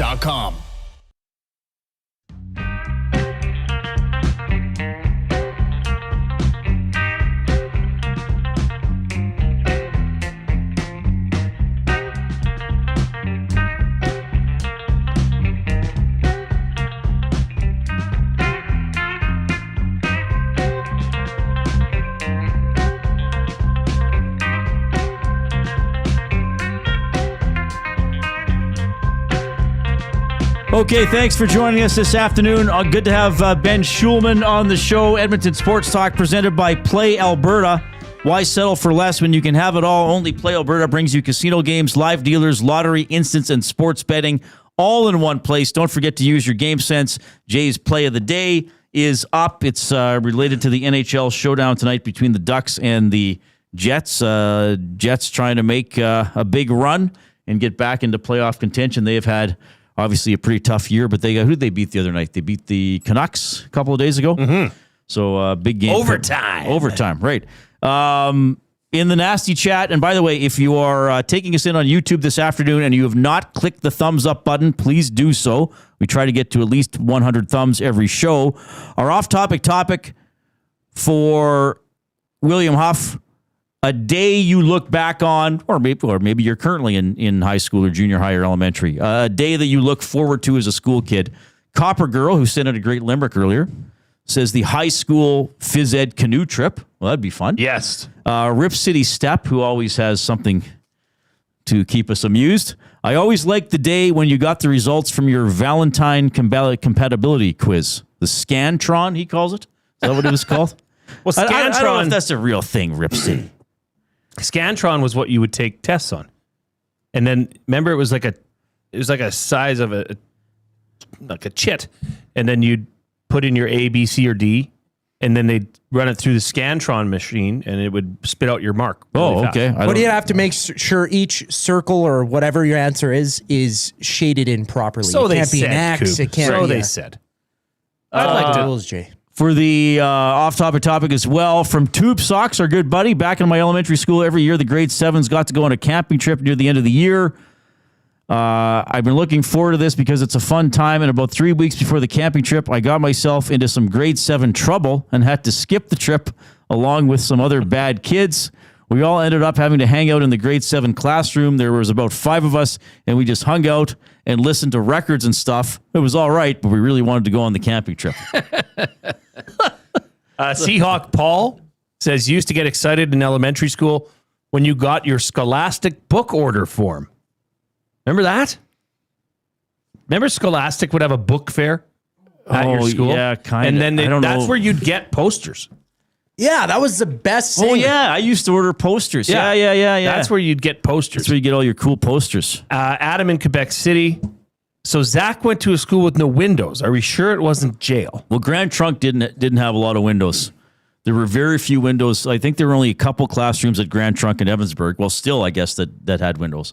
Grand Trunk was mostly a windowless school as well. Huh. Yeah. Well, and then Harry it helps you focus, kids. Yeah, it's great. Wasn't Harry Ainley a bomb shelter or something? Everyone told me that when I went there. That sounds great for fire safety. No windows. Well, you weren't that far away to run out the door. What if you were? Poopstain says the week of music festival, everyone skipped and it was accepted. Small town Alberta. You got to tell us what town. Yeah, exactly. Haas says, I had a basketball game in school. I really look forward to it. Those were my favorite days, tournament days when you'd play in front of the entire school. Chris Perper says the Jasper Place Reb Invitational opening ceremony. Oh, that'd be fun for some of the schools that host major tournaments. Well, absolutely. Don't they usually do the dunk contest at the opening ceremony? Yeah. See you, Ben. All right. Good stuff. Keep those coming in. River Crew Resort and Casino inbox, 780-218-9999. Post in the Nasty Chat on YouTube. And again, if you are on YouTube, do not delay. If you haven't done so already, click the thumbs up. Oh, I'm turned down. Click, click, There we click. go. Must you click? Please, please click. Must you click? You must click. Thumb, thumb, thumb. Time to bring you the Oil Understood for GCL Diesel, providers of the best diesel engine components around. From turbochargers to injectors, fuel pumps to sensors, they are the critical engine component experts. Proud to serve Edmonton and Northern Alberta for over 50 years. Now a partner of Edmonton Sports Talk and the Reid Wilkins Show. GCL Diesel. Diesel. Understood. All right. Quick. I want to get Milne's thoughts quickly. Last night, 8-1 over the Kings. Fantastic. I thought, was it a combination of the Oilers played really well and the Kings looked discombobulated, Reid. They just, especially when Forsberg came into the game in the third period, he looked like a fish out of water at times. But to the Oilers' credit, Reid, they didn't just coast. They didn't just say, okay, we're up 3-1. Let's just, all right, time, we got this. No, they kept the pedal down. I even texted you at one point. It was when the Oilers scored the 2 quick goals in the second period to make it 4-1. Connor Ingram made a great save, a grade A scoring chance for the LA Kings. He shut it down, kept the puck out of the net. And that to me was a moment where you could say, okay, if that had went in, would have this been the start to changing the tide for the LA Kings? Yeah. So I thought Connor Ingram was spectacular. You talked about it yesterday. Quality starts. Well, that was indeed a very high quality start. Yeah, the Kings weren't good. Kemper clearly wasn't good. But yeah, if a team's having an off night, it's the NHL. There's no sympathy, and the Kings are trying to catch the Oilers and other teams. Oh, can I ask you a question about that? Yes. Reid Wilkins, member of the Edmonton Oilers. Did you feel empathy for beating the LA Kings 8-1 last night? About it, I did not feel empathy for the LA Kings because they would have gladly beaten the Oilers 8-1. But some key moments. Fogle scores. About 3 minutes later, Nurse takes the double minor for high sticking. The Oilers PK, which has struggled lately, especially going into the break. One shot. Blocked a couple. They looked really good, so they killed that off. That was the only time they were shorthanded in the entire game. Ingram was not busy, but still 21 saves on 22 shots. You'll take that any day. And yeah, again, just nothing leaked through him. I'd say probably a couple really good saves and then just solid and comfortable. Nothing that gave the Kings any life where they thought, oh, this guy's not on his game tonight. Like just solid goaltending, which is what they need. How many times in the Oilers' history, franchise history, have they won by 7 or more goals? Do you know? Do you have it? I can guess. By 7 or more. Yeah. Okay, let me think. I'm going to say more than 7, Reid. Not 7 or more than 7. Oh. So this doesn't count last night? No, I guess it would. Yeah. 7 or more. I'll say 74. 12. That's it. Wow, Yeah. I was a little high. The 12th time. But you know what? Of those 12, 5 have come against the LA Kings. I did not see that stat. Hard to believe, huh? Well, I guess it's hard to... they scored 9 against Seattle, right? But wasn't that 9-4? So right. to actually win by 7. Yeah. Because you have to score at least 7 yourself, and then if it's a high-scoring game. I was thinking back to the 80s when they blew out a lot of teams, but I guess... didn't they beat... Wasn't it 12 or 13-3 when they beat New Jersey and Gretzky made the Mickey Mouse comment? I think they beat Vancouver 13-2 or something like that once. But yeah, it doesn't happen. I'm trying to think since I've been covering the team sort of on a daily basis. They won a game 8-1 in the Stanley Cup final. Mm-hmm. Yeah, even the 6-0, that's not enough that they had earlier this season. Well, even 9-4. Yeah, that's not enough. Yeah, to win by 7 goals. Yeah, that would be pretty rare. What did you think of the 4 lines? Does this team just stick with 11 forwards for the rest of the year? Well, no. We'll see what happens going forward here. But, yeah, and they got the lead, so they didn't have to tax anybody, right? Draisaitl played. Didn't he only play 14? Where's his ice time? Draisaitl played 14:52. McDavid was 20:05, so still played a bit, but about 2 or 3 minutes less than usual. I mean, it's weird with Mangiapane because we expect him to be traded. Mm-hmm. He's looked fine the last couple of games. I know. Got a decent goal. What do you think happens there, Reid? Do you think the relationship is too tarnished already to recover it? Well, probably. Not that I'm saying the Oilers should or Mangiapane But they've been would. shopping him, and there's still all this speculation that he's going to go. So Mangiapane is a $3.6 million contract. Right. By all accounts, it sounds like Matthias Janmark is going to be, or is he already on? Or maybe not already on LTI. Well, they'll probably put him on at some point. So that's 1.45. So that's $5 million.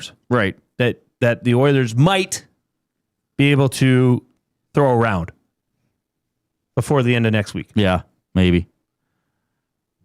Do they do it at the forward spot? But if you trade Mangiapane, do you have to retain just to get rid of the contract?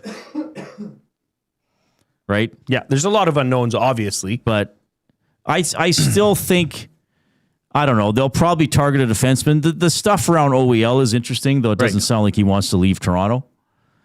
But Bowman's going to have to do something. But this is the crazy thing. This Oilers team is not as good as the last couple of years. To me, they aren't a high-end Stanley Cup contender, but the division is winnable in the playoffs. I mean, so say they're in the first round. I mean, right now, if the playoffs started today, A, it'd be highly unusual, but B, they'd play Anaheim. I know Anaheim just beat them. Anaheim's beatable. Anaheim has their flaws, right? Yep. Maybe it's Seattle, Edmonton in the first round. Seattle's beatable. Now, Edmonton's beatable too, don't get me wrong, but Edmonton might go into those series as slight favorites. And then, maybe you're playing Vegas or Utah or something like that in the second round. Again, good teams, but it's not like unbeat. Like Edmonton against one of the Central Division teams, Edmonton would be a big underdog. Yep. Big underdog. For good reason. But getting through the first 2 rounds is possible, even with the roster without even any changes. I'm not saying likely, but it's not out of the realm of possibility, I don't think. Well, and which makes tomorrow's game even more important because San Jose has 4 games in hand on the Oilers, Reid. Right. This is a gotta have it. Very close to a can't lose. Right. But it's you gotta have it because that's the most important thing for this team right now is to stay on the Pacific side of things. Right. You fall into that wild card and you run the risk of having to cross over into the Central. That is a much tougher road to move to the Western Conference Final. Yep. Derek says, with there being generally no concern with offense, if the Oilers can dial in their defensive zone, does this make them a legitimate cup contender? I would say no, just because I still think there's not enough from the third or fourth line when you play higher end teams in the postseason.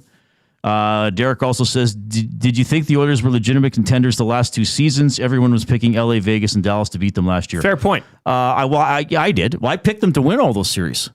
I picked them to beat LA. To sweep in most, actually. I picked them to win 4 straight against LA, which they did after they lost the first 2. You know what somebody said earlier for things that annoy Reid, like what words and uses of words? The gentleman's sweep. Oh, that annoys me big time. Mm-hmm. Yeah. But Reid, here's the thing.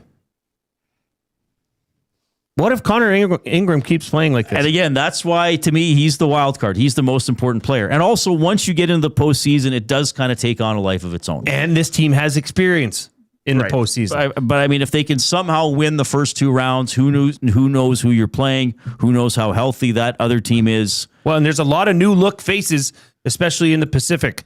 I mean, Anaheim, Utah, Seattle. Those are not familiar foes in the playoffs. Right. So that's the thing. You play Anaheim in the first round. I mean, look, everyone's like, well, Anaheim beat the Oilers. Anaheim still gave up 5, right? Yeah, that's true. It's not like they had it locked down. We are in the Canadian Brewhouse studio. Skip the couch and hit the Canadian Brewhouse. Your home for every puck drop, every goal, and every cheer with ice-cold drinks, massive screens, and the best fans in town this hockey season. Our house is your arena. Good one. From the Canadian Brewhouse. All right, we'll talk a little bit more about the Oilers' goaltending when we get back. It'll be buying or selling for Damon Bunting. Lieutenant Eric is going to join us at 5 o'clock. Oh, my goodness. Our Past the Pantry Athlete of the Week is still coming up. Here comes the Coop.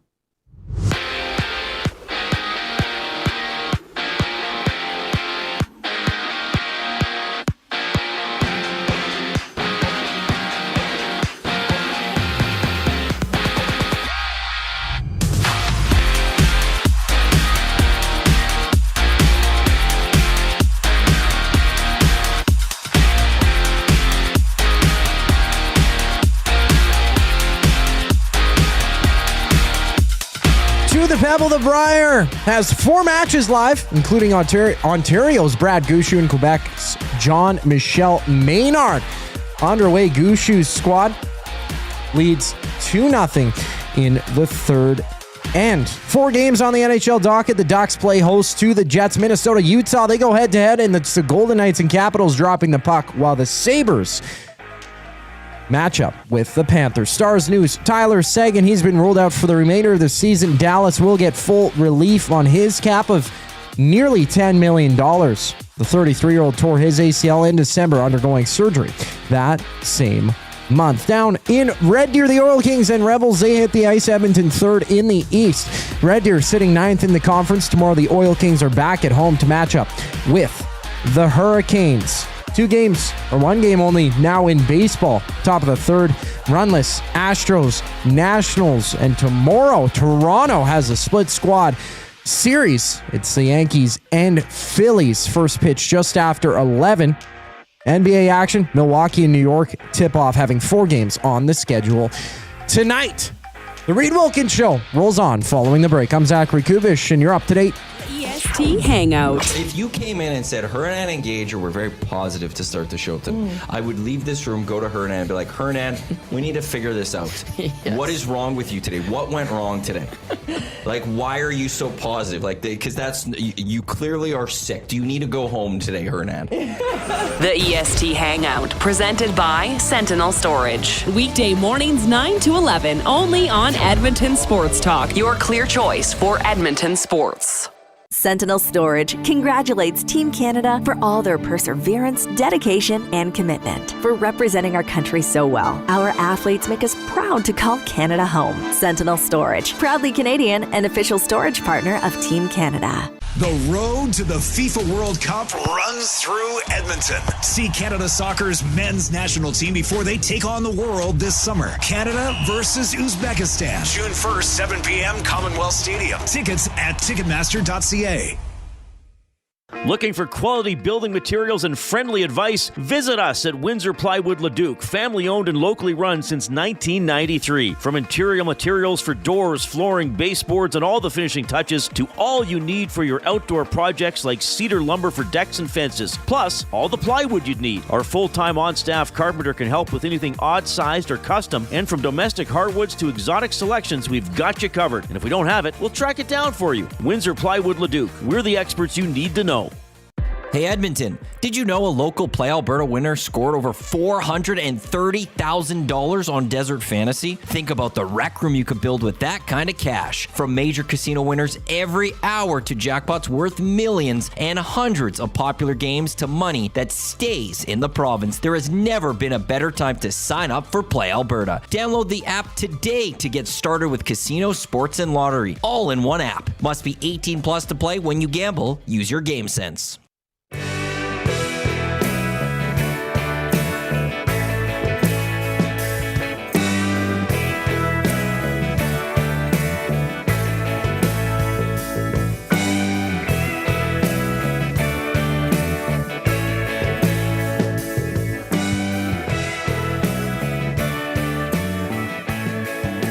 Happy Friday, everybody. A little bit of snow out there, at least on the west end here in the Dinner Theater District. Hope you're staying warm. Hope you have a good weekend planned. Tomorrow on Edmonton Sports Talk, Hello Hockey with Gazzola and Bell from 10 to noon. And then Tom's at BP Westgate, the one right by the mall, from 1 o'clock for the GCL Diesel Oil Stream pregame show on right after the game for the postgame show. Is it Gager with them tomorrow for being the analyst? Yes. Oilers and Sharks. So, yeah, just to look at it, the Oilers second in the Pacific, 29, 23, and 8. Now, by points percentage, they're actually behind Anaheim. San Jose, 5 points out of a playoff spot. They have a couple games in hand on Seattle, who they're chasing, but the Sharks have lost 4 in a row. Their goal differential is minus 25. They're 27, 25, and 4. So, I mean, these games, if the Oilers win them, they help their own cause with points, and they make these other teams more long shots to try to get in. I mean, if they, if depending on how things go on the weekend, San Jose could be 6-7 points out of a playoff spot with 3 teams to pass. It's a beautiful time of the year. Yeah. Really. Because you're scoreboard watching. Yeah. A lot of every different night. combinations. Anaheim's doing well lately. They've won 3 in a row. Vegas now up to 3 in a row. I don't know if the Oilers can reel in Vegas, but it is only 4 points. I mean, Vegas has 2 games in hand. It's significant, but it's not like they got 6 games in hand or something. And they do have games against them head-to-head. Buying or selling is presented by Damon Bunting, a consistent top-producing realtor in the greater Edmonton area for over 18 years. He and his team would love to help you find that right home or make the move from your current home. Community-driven, he understands what it takes to make a difference in our city. Check him out, DamonBunting.com or Instagram handle, Damon Bunting Real Estate. Jason Milne, I have a question for you. Shoot, buddy. Let's say you get the call and you have to coach the Oilers for a day tomorrow. Okay. Who starts in goal for the Oilers tomorrow? Is this a trick question of some sort? No, it's your opinion. It's my opinion. What would you do if you were the coach? Isn't this facts, Reid? Isn't it Connor Ingram's net? How can you not give Connor Ingram the net? Riddle me that. I'm not saying that you wouldn't. No, I would. I'm not saying that I wouldn't. I'd even go further. But, okay, what's that? I'd announce him my starter for every game for the remainder of the season. Okay. No, I'll kidding. sell on that, but that's interesting. No, I would absolutely 100% put Connor Ingram in between the pipes. All right. I think most of our listeners, and we always assume most of our listeners are fans of the Edmonton Oilers and want the team to do well. I think most of our listeners, and Tom and I talked about this on the Oil Stream from noon to 1, would they themselves put Connor Ingram in net? They would. They would say Ingram starts tomorrow. Okay? He mopped up against Anaheim. He took the loss, eh? He gets the loss for that game. Good start yesterday. Solid. They pound the poo out of the Kings, and now a big game against San Jose. I would love to hear a reason why you wouldn't put Ingram in between the pipes. Here's the thing, everybody. I am not convinced that Chris Knobloch and his staff start Connor Ingram tomorrow. If you look at how they have handled things, they've kind of gone back and forth between the two. I guess Ingram had that little flurry of starts around Christmas, but I think Jarry was still hurt. You know? There's been a couple times they've gone to Jarry when I was like, man, I wish they were going to Ingram. Jarry started the first game on the road trip. It would not surprise me, everybody. It would not surprise me if Tristan Jarry starts tomorrow. Now, I don't have any inside information. Knobloch doesn't text me what he's going to do, believe it or not. And it also wouldn't start me if Ingram started. But I just have this weird vibe. And if I'm wrong, I'm wrong. People can make fun of me. They can text in Monday and tell me, Reid, you poo-poo pants. Why were you saying all this stuff? I accept that. I just think the way they've handled the goaltending, that it seems like Jarry's going to get the chance to bounce back. And if you look at the schedule, they don't play again until Tuesday, and then they play 1 week from today, trade deadline day against Carolina. So I'm wondering if they're thinking like, okay, we don't want Jarry to sit on that one from Wednesday to Tuesday against Ottawa. I just have this weird feeling they're going to say, Jarry, you've been in the NHL a long time. We're still going to give you a chance to find your footing. Nope. We don't want you sitting around with that bad taste in your mouth, allowing 5 and getting pulled against Anaheim. I just have this weird feeling that that's how the Oilers staff and managers might think. This is far too important of a game to tinker with somebody and said, oh, I don't want him to sit on that terrible last outing. I'm sorry. This is professional sports. Deal with it. It should be Connor Ingram in net against the Sharks, Connor Ingram in net at home against the Senators, Connor Ingram in net against the Hurricanes, Connor Ingram in net against the Golden Knights. Heck, you could run them out there quite a bit. I'm not sure they will, but let's say of the next 6 games, you could actually run them out 5 games in a row. You could run them out for the next 6. You could actually run them 6 and then end the road trip with Jarry. Yeah, with the Blues. Put Jarry in. I do not think they're going to do that. If they start Jarry tomorrow, are they shopping him? I don't think so. I think they're trying to get him going. Why? You have a goaltender that's clearly going, Reid. 9 out of 13 starts. Quality starts. Yesterday, it was 8 out of 12. He added another one. Right. I mean, he's almost at 70% in quality of his starts are quality starts. I mean, what metrics would the Oilers staff need to be looking at to have the idea or the gumption to start Tristan Jarry? Derek says it's kind of like when Pickard played better than Skinner and they would still start Skinner. Old organizational habits die hard. LOL. Though it's not really an LOL. I think he's making a good point.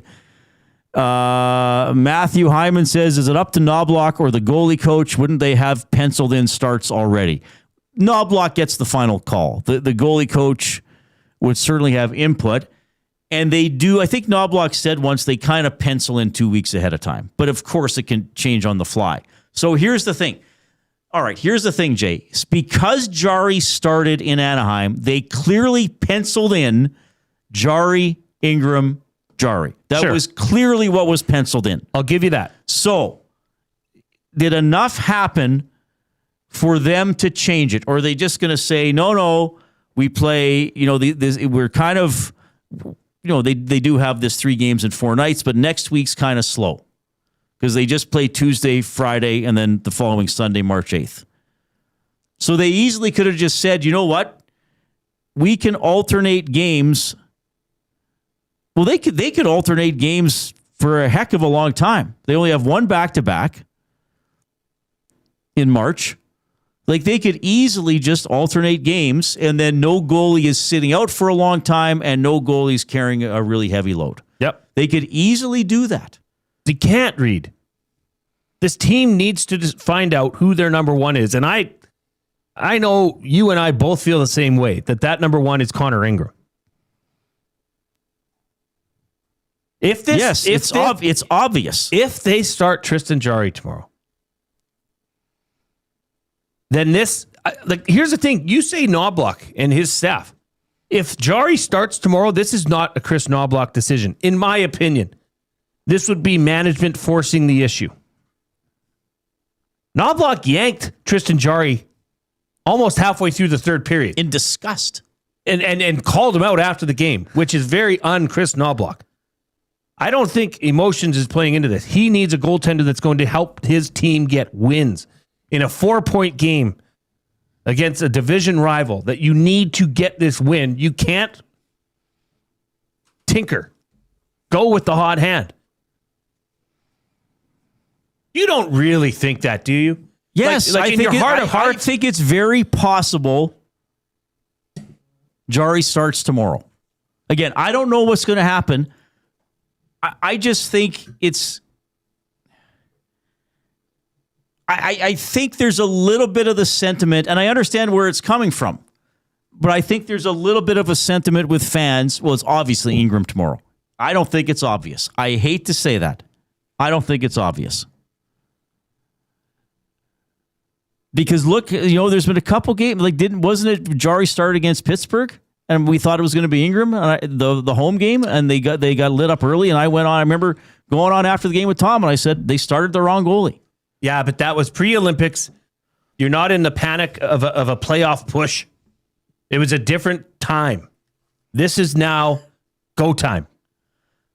There's no room to drop a game because you put in a goalie who just hasn't been playing well. Tristan Jarry hasn't been playing well. Does that mean he's a bad goalie? No. Does that mean he can't get his game back? No. But in an instance like this, where you need to pick up this 4-point game, you have to go with a player who was... Reid, that goal last night, have you ever seen a deflection like that? Well, they don't happen often. And so you can't say Ingram got beat. He got tricked. That was a trick, gimmick goal, whatever you want to call it. But he didn't get beat. By a shot that he saw or by a screenshot. He's dialed in. Fired up. So, but here's the thing. If Ingram plays tomorrow, then they're certainly putting Jarry in on Tuesday, aren't they? Why? That's the thing that this team, this management needs to come to grips with. And that's why I think that there is a possibility they might try. If they can find a suitor for Tristan Jarry, they would gladly take it now. I don't know if anybody's taken Jarry. That's the problem. Right. But this team, this organization, I mean... Or do you think they're still not sold on Ingram? Do you think they're still worried he was 8, whatever his save percentage was in the minors? Do you think they're still afraid that Connor Ingram's a bad goalie? Reid, he's played 13 games. That's not just if you a look at sample Ingram's size. NHL career, it's actually a pretty good career. It's very good. Young career, relatively speaking. Yes, and Obviously they got him on the derailed, books but- for 1.15, Reid. That's value. The problem is can the management see past that and realize that there's $5,375,000 parked on the bench every night? Right. That's where, if Jarry's playing tomorrow, that's management's, I believe, management's decision, not Coach Knobloch. Which I don't like that. If that is the case, stay out of the way. Coach knows the room. Team knows the room. Do you think the team doesn't know?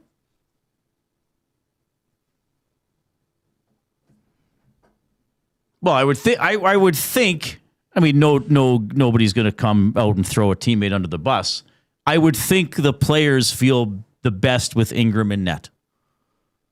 I think most observers feel that way. Like I was saying yesterday, I don't feel like one's going to sneak by Ingram. I don't feel there's going to be a 35-foot wrister that's accurate but not that hard. We but haven't somehow seen it yet. It goes in. Have we and seen if it? it does go in, I don't feel like there's going to be another one. I don't feel it's like, oh, here we go. Right. Like it is with Jarry and it was with Stu sometimes. This isn't now a small sample size. This is 13 bona fide starts for Connor Ingram. And he's been pretty damn good. Actually, he's been one of the best in the league. Reid? Well, for quality starts. He hasn't played as much as some other guys. Well, it's a very good indicator. Right. Yeah, if you're getting a quality start 3/4 of the time, you got pretty good goaltending. That's well above league average. Then it's up to you to score. Yes. Yeah. Which the Oilers can against most teams. Don't have a problem with.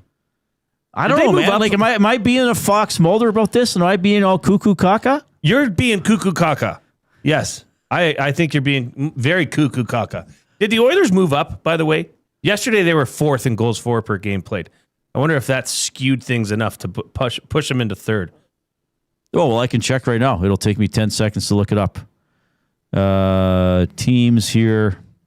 Goals for per game. They are now 3rd, 3.52, ahead of the Montreal Canadiens. Well, what 8 goals will do for you? Wonder if their goals against per game. No, they're still 26th, 3.3. Waving at my kids. Oh, are they watching? I thought they were skiing. They're home. They're home. Past school. It's what 5 hill? o'clock. What mountain did they go to? They went to the mass metropolis of Sunridge. Oh, nice. Yeah. Sunridge is all right. Fun. I used to ski there as a little young lad. Oh, cool. Hi, girls. Hope you had fun. Yeah, right on. Thanks for watching. Thanks for tuning into the Reid Wilkins Show. We better get to our special guest. By the way, you can text us. You can let me know if I'm cuckoo caca. Oh, you're cuckoo caca. I want to know your level of surprise if Jarry's in net tomorrow.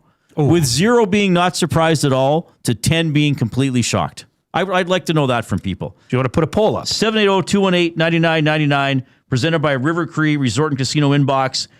Tap 25 happy hour. You got the $5.25 drinks, all beers, including bottle and draft, domestic and import, select premium well highballs, and select premium wine served at Tap 25, Center Bar, Onyx, and on the casino floor. This is Sunday to Thursday, 9 a.m. until 7 p.m. Are we going to visit are we going to Mexico? We're going international. We've already gone to Florida with Ben Shulman. Let's go further south. Lieutenant Eric coming up. 2 guys and a goalie. Hired or fired, it's time for Connor Ingram to be the number 1 goalie of the Oilers. Hire it. There's not enough time. I think this has to be established. It might hurt egos. You cannot miss the playoffs with Connor McDavid. Hire it. He's playing better right now. You run with the guy. You got to find ways to win. And if Ingram right now is giving you the best chance to win, you got to 2 guys and a goalie, presented by GS Construction. Tuesday and Thursday afternoons at noon, only on Edmonton Sports Talk, your clear choice for Edmonton sports. Hey Edmonton, did you know a local Play Alberta winner scored over $430,000 on Desert Fantasy? Think about the rec room you could build with that kind of cash. From major casino winners every hour to jackpots worth millions and hundreds of popular games to money that stays in the province, there has never been a better time to sign up for Play Alberta. Download the app today to get started with casino, sports, and lottery, all in one app. Must be 18 plus to play. When you gamble, use your game sense. Real fans don't stroll in at puck drop. They claim territory. They study the screens. They get into their spot, which is why this matters. The Canadian Brewhouse now has happy hour. Brand new. Tons of options. And the good stuff, like our espresso martinis and our cracked pepper and sea salt dry ribs. Monday to Saturday, 2 till 6 p.m., starting at $3.99. That's more than enough reason to come early. New happy hour at the Canadian Brewhouse. If you're serious about game day, we'll see you for happy hour. River Cree Resort and Casino and K97 present the baddest show on earth. George Thorogood and the Destroyers, March 19th in the venue. Tickets at rivercreeresort.com. River Cree Resort and Casino. Excitement. Bet on it. Sentinel Storage congratulates Team Canada for all their perseverance, dedication, and commitment. For representing our country so well, our athletes make us proud to call Canada home. Sentinel Storage, proudly Canadian and official storage partner of Team Canada. Time for a new career in 2026? Or maybe your kid is still pondering their path. Good news! Weiss Johnson is hiring. It's Dennis, and not only are we hiring for heating and air conditioning, we're also looking for experienced plumbers and gas fitters. With the growth in residential development, there's no shortage of opportunities at Weiss Johnson. Choose your path with us. Learn from one of the industry leaders, and we will grow together. Receive great benefits and school reimbursement as well. Visit weiss-johnson.com today.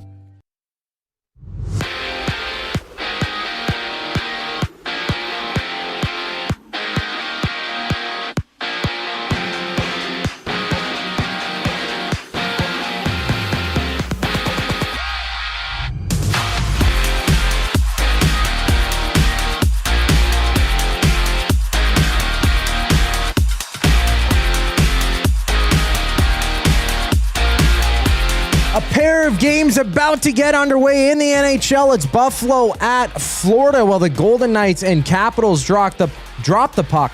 Later on, we see the Wild and Mammoth go toe-to-toe, while the Jets and Ducks have a date. For Winnipeg, Connor Hellebuck gets the start. And in Stars news, Tyler Seguin, he's been ruled out for the remainder of the season. Dallas will get full relief on his cap hit of nearly $10 million. The 33-year-old went down with an ACL tear in December, undergoing surgery that same month. Down the road in Red Deer, the Oil Kings and Rebels hit the ice. Edmonton third in the East. Red Deer sitting ninth in the conference. Tomorrow, the Oil Kings, they're back at home to match up with the Hurricanes. So the Pebble, the Brier, with 4 matches live, including Newfoundland's Brad Gouchou and Quebec's Jean-Michel Maynard. Gouchou's rank has a 2-1 lead in the fourth end, holding hammer as well. And over in the NBA, there's 5 games on today's schedule. The Cavaliers and Pistons will tip off momentarily. It's Nets and Celtics at 5:30, and at 6 o'clock, the Knicks and Bucks go at it from Milwaukee. I'm Zachary Kubish. That was your sports update. The third and final hour of the Reid Wilkins Show starts right now.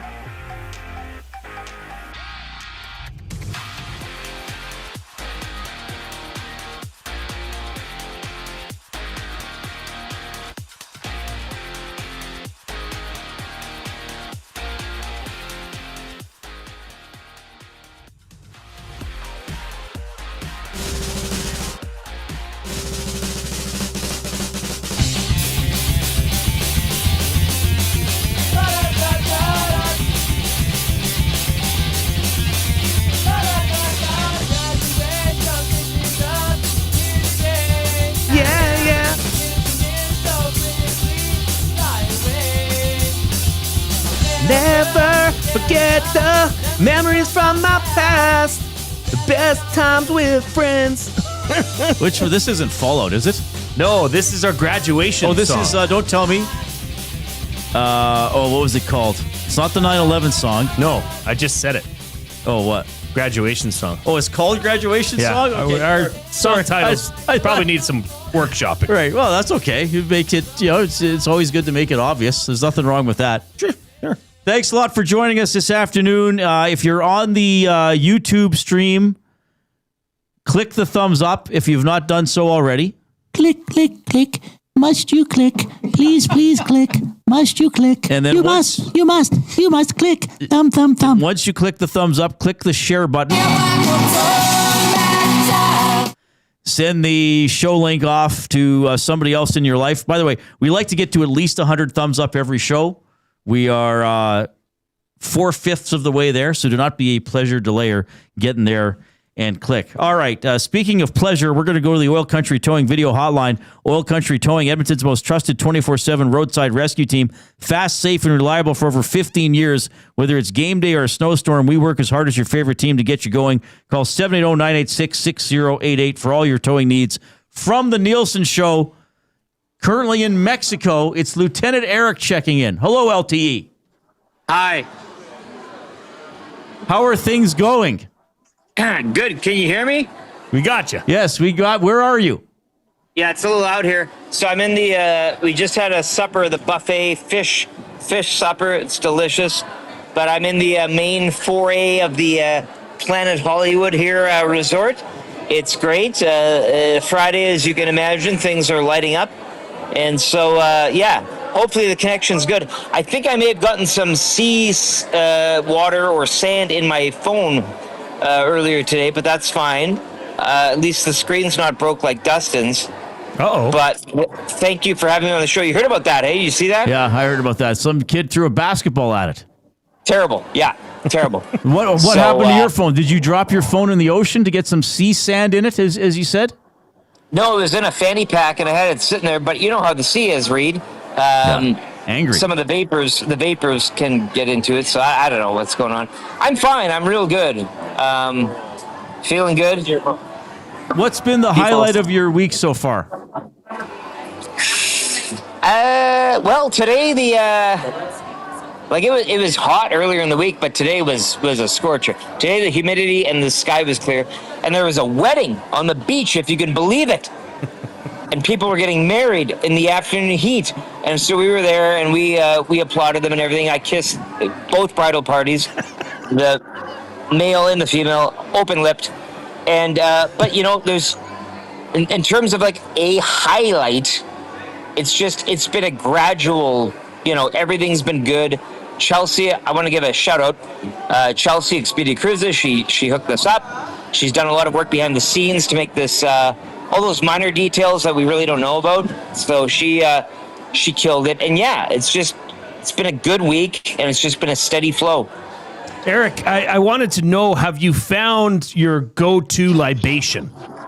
You know, the one, are you mixing it up? Are you beer here? Okay, what you got there?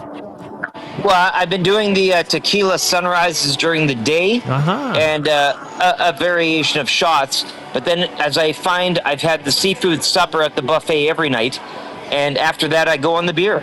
So that seems to be the... it's working. That's the recipe, and it's served me well. So to each their own, but yeah, for me, it's fine. Had a cigar down here with a dude, this guy named Mike, who's a listener, but we don't know who he is. He just showed up. It was great. And yeah, so it's been a good time. Beer, tequila sunrises. I'm trying to stay away from those sugary shots. So they're just, it's not. Oh yeah, those will get in your guts and rot your teeth. It's terrible. Yeah, it's terrible. Exactly. Yeah. So was there another watch party last night for the Oilers game? No. So, believe it or not, the Oilers aren't as popular down here as they are in Edmonton. What? But with all your nasties, they are. Well, yes. When you're traveling with a bunch of people, like, you like something, you would think that everybody else in the world likes it too. So, no, there's a sports bar here, and we wanted to have a watch party there. The people, God bless their hearts, but working there, they don't know what is going on. They don't get Sportsnet. And they're probably not going to get a local Anaheim feed. So people put it on an iPad, and they watched the Ducks game, and that was fine. And then some people just randomly watched last night's game. I've been watching the games on Twitter, which is always entertaining, as you both know. Probably the best watch. And so, yeah, there's a lot of what they have is the luchador wrestling. They have a lot of slap fighting on the televisions. A lot of soccer, which I'm loving. But it's yeah, when you get down to a different country, you tend to experience different things, which a lot of people are finding out, it seems, for the first time. Is this your first time to Mexico? It is. But I wouldn't have it to be like... All right. And somebody's sneaking up. That's Norm in the combine. Corey Is that B? Norm? Oh, yeah. That's Norm right there. Norm's here. Yeah, the combine crew is killing it. They are my first place vote for the All-Stars of the weekend. Hey, would you say would the combine crew have the pinkest backs out of everybody there? Well, I'll give them credit. The shirts are off in the pool.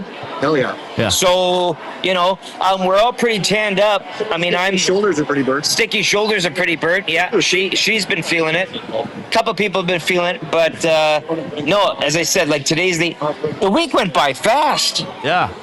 Time flies. It's hard to believe, Rick. It's really hard to believe.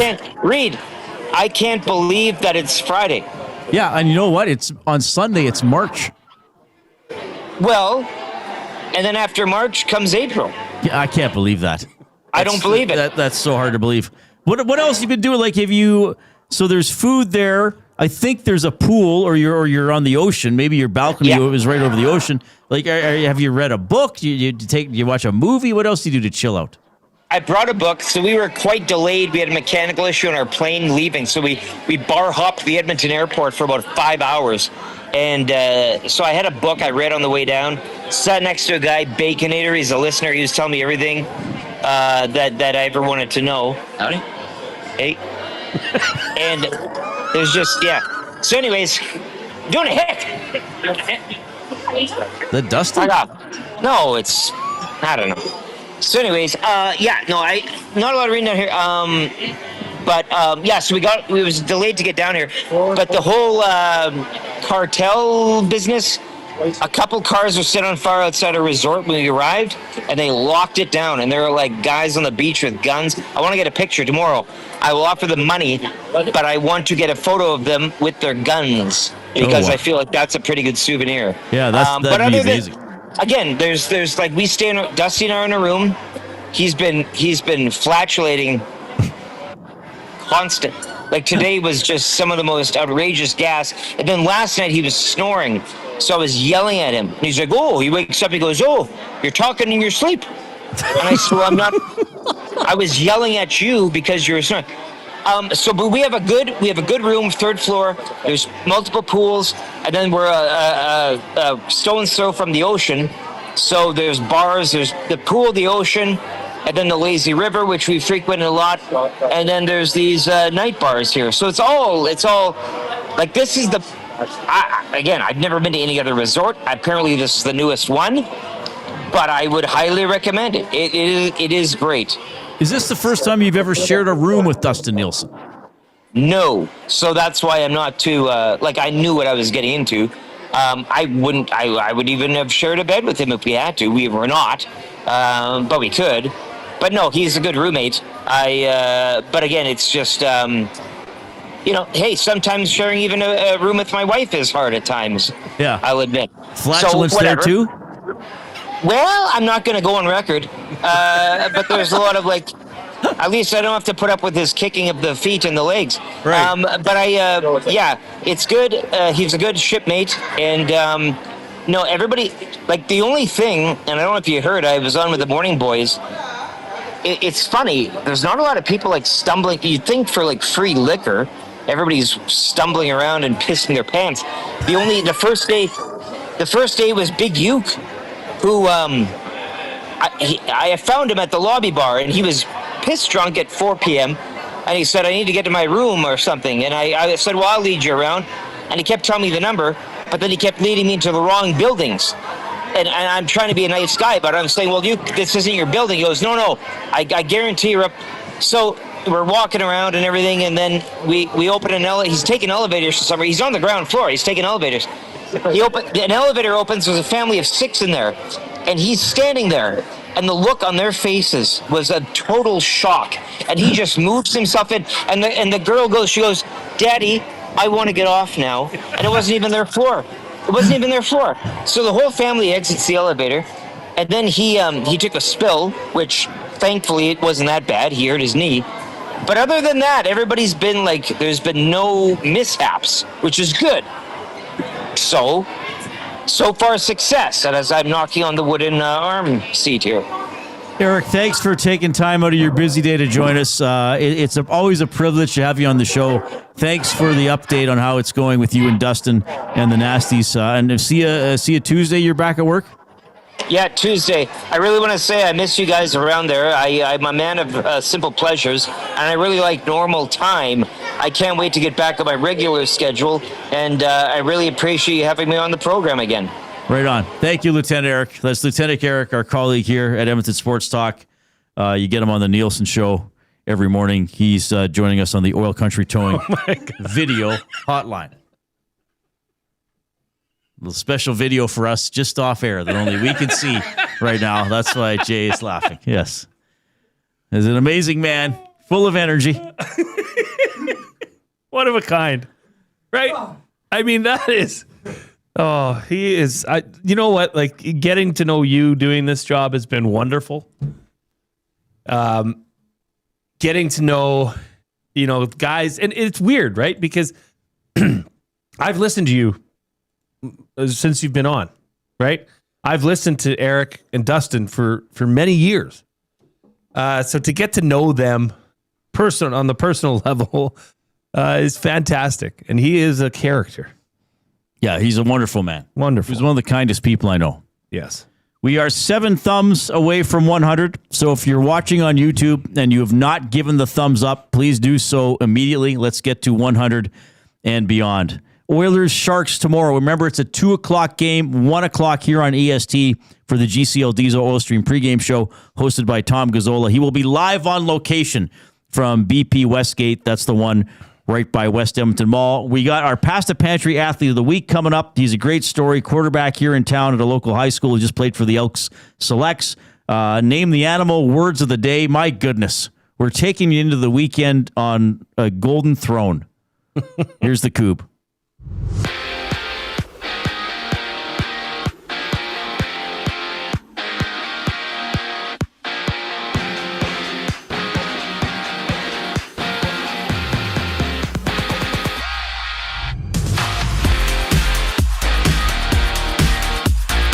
With 4 games in the NHL tonight, 2 of them are underway midway through the first period, both scoreless as well. It's the Golden Knights and Capitals matching up as the Sabres and Panthers duke it out. After that, the Wild are on the road in Utah to have puck drop with the Mammoth. And from Anaheim, it's the Jets rolling to town. They get going at 8 o'clock with Winnipeg starting Connor Hellebuck. Tyler Seguin, he's been ruled out for the remainder of the season. Dallas will get full relief of his cap hit worth nearly $10 million. The 33-year-old tore his ACL in early December, undergoing surgery later that month. Down the road in Red Deer, the Oil Kings and Rebels hit the ice. Edmonton third in the East. Red Deer sitting 9th in the conference. Tomorrow, the Oil Kings get back at home to match up with the Hurricanes. To the Pebble, 99th annual Brier is live. It's 2-1.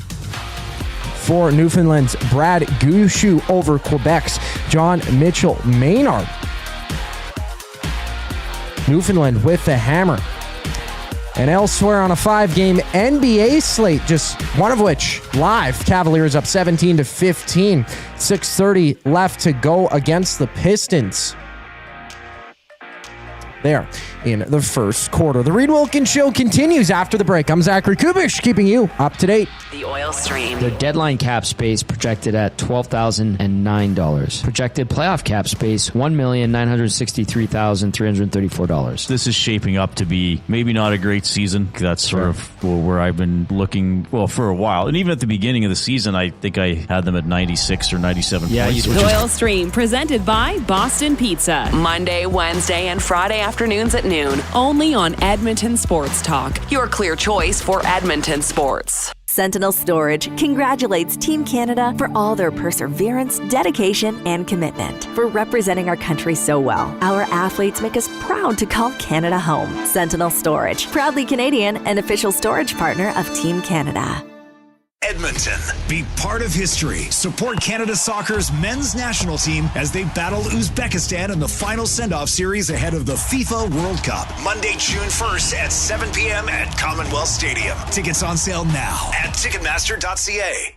Hey Edmonton, did you know a local Play Alberta winner scored over $430,000 on Desert Fantasy? Think about the rec room you could build with that kind of cash. From major casino winners every hour to jackpots worth millions and hundreds of popular games to money that stays in the province, there has never been a better time to sign up for Play Alberta. Download the app today to get started with casino, sports, and lottery, all in one app. Must be 18 plus to play. When you gamble, use your game sense. Real fans don't stroll in at puck drop. They claim territory. They study the screens. They get into their spot, which is why this matters. The Canadian Brewhouse now has happy hour. Brand new, tons of options, and the good stuff like our 8-inch 2-topping RCM pizza and our signature Caesar. Monday to Saturday, 2 till 6 p.m. starting at $3.99. That's more than enough reason to come early. New happy hour at the Canadian Brewhouse. If you're serious about game day, we'll see you for happy hour. Looking for quality building materials and friendly advice? Visit us at Windsor Plywood Leduc, family owned and locally run since 1993. From interior materials for doors, flooring, baseboards, and all the finishing touches to all you need for your outdoor projects like cedar lumber for decks and fences, plus all the plywood you'd need. Our full-time on-staff carpenter can help with anything odd-sized or custom, and from domestic hardwoods to exotic selections, we've got you covered. And if we don't have it, we'll track it down for you. Windsor Plywood Leduc. We're the experts you need to know.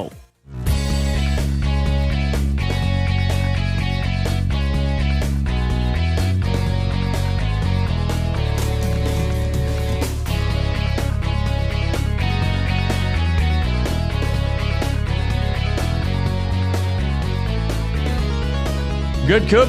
We're back. That's amazing. Oh, we're back. We're in the Canadian Brewhouse studio, so it's March on Sunday. So they're going to have the wing flavor of the month for March. Dive into it. Creamy white cheddar. Rich, cheesy, and smooth like your favorite white cheddar popcorn, but on a saucy wing. Try them before they're gone at the Canadian Brewhouse. Good stuff. That sounds fantastic. Yeah, it does sound good. We'll Got a have to go limerick try it. here, Reid. Nice. Now, it is Friday, so this is from vulcanized Romulan Montenegro. Oilers goaltending, I'll be a critic. Tristan's crease play has been very frantic. Misa think you got played in data jaw trade. Crazy fact, huts are hermaphroditic.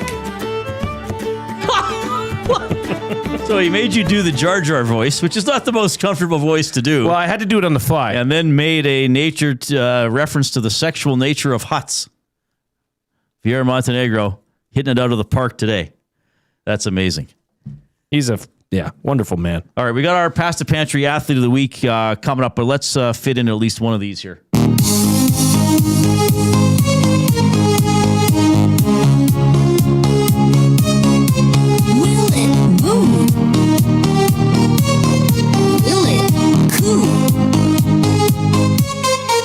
Could be a dog, or maybe a hawk. Is that the name the animal? Name the animal.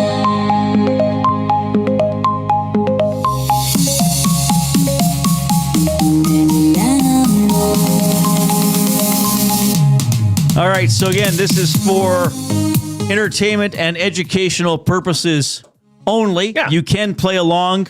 You can write into the afternoon inbox for River Cree Resort and Casino. You can post in the Nasty chat. But if you guess the animal before us, there are no prizes. It's just for entertainment and educational purposes. And please, no wagering.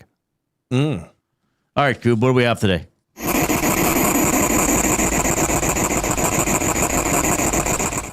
Sounds like a jammed printer. Is that some sort of a reptile? No. Is it an aquatic animal? No. Play it again, please. Yep.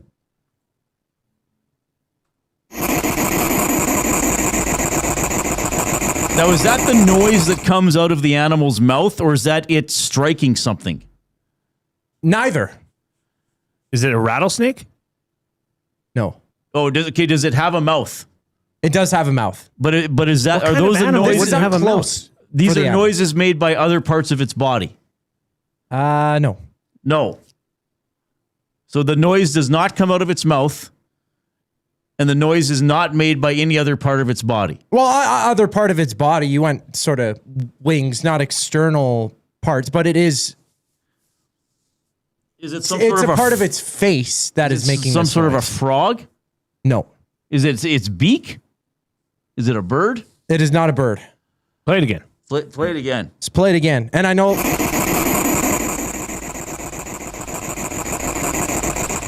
The quality isn't. Is this best, animal but that larger than Coop the corgi? Not even close. Is it an insect? No. Is it a little bird? It is not a little bird. Is it a bird? It's not a bird or a little bird. It's not a bird. I might have asked that already. Yeah. All right. The microphone is very close to this animal. Could I hold it in the palm of my hand? Yeah, I think so. Oh. Okay. It's a rodent? Rodent-like? Is it like a little mouse or something like that? Not a mouse. Is it mouse-like? Mouse adjacent, maybe like a step cousin. What are those ones that have we talked about this one last week. Maybe that's what Coop's doing. They hold they look like they have spikes, but they're soft. Little things. Oh, come on. I don't know what is that I was in here last Am week. I on it? I'm on it, aren't I? You're not saying a name. What are they called? They like have a little snout, and like not a hedgehog. A hedgehog. A hedgehog. It's a hedgehog. But can't hedgehogs get quite large? Like, aren't they the size of cats almost? Hedgehog size. Maybe I'm Sonic the Hedgehog had legs. Yeah, he was big. He was fast. He too. could run. What about Shadow the Hedgehog? You remember him? Touche. Yeah. 4 to 12 inches. Oh, 10 so to they're not that 30 big. So what's making that noise? Yeah, what is that? It's sniffling. It's sniffling. Oh, so its nose. Its nose is making the noise. Yes. All right. We got a hedgehog, everybody, for Name the Animal. Interesting stuff. We're going to go to our Past the Pantry Athlete of the Week. He may have been listening to that segment and wondering what he got himself into. The Past the Pantry Athlete of the Week. For over 30 years in Sherwood Park, Past the Pantry has been serving hot, delicious comfort food made right in their kitchen. They do it fast so you can slow down. They're a big family at Past the Pantry. When you go there, you're one of the family. Check out Past the Pantry in Sherwood Park, your home of the pregame meal. And we congratulate this year's Past the Pantry Athlete of the Week, quarterback Jackson Thomas. Jackson, you're on with Reid and Jay. How are you doing? I don't think we can. Can you hear us? You might be muted, Jackson. We couldn't hear you there. Sorry, I was muted. Sorry. There you are, buddy. Nice to see you. Thanks for listening to Name the Animal. I hope that was educational for you as well. How are things, buddy? Thanks for coming on the show. Yeah, they're good. You? Yeah, we're doing very well. Hey, so I know you just got back from Monterrey, Mexico, so we're going to get into that in a little bit here, but let's just get to know you a little bit. What age are you, and when did you start playing football? I'm currently right now 15. I started playing football my second year of Pee Wee, so I've been playing for about 4 years now.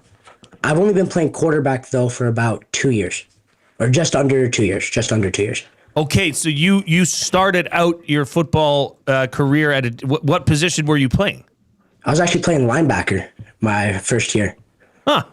Okay. I have a bit of a different story. I started out as a quarterback, and then when they said, Jay, your arm sucks, you need to move to safety, I did so. Why the change? What happened to move you from linebacker to quarterback? Well, I was just, from the jump from Pee Wee to Bantam, I was just really small. And the coach said I probably wouldn't play linebacker. And then I actually had an opportunity to play tight end because I was one of the faster guys on our team. And then we needed a quarterback the next year, so I went to a bunch of camps. I did a bunch of camps with the Elks, the U of A, and some other organizations. And then I became a quarterback.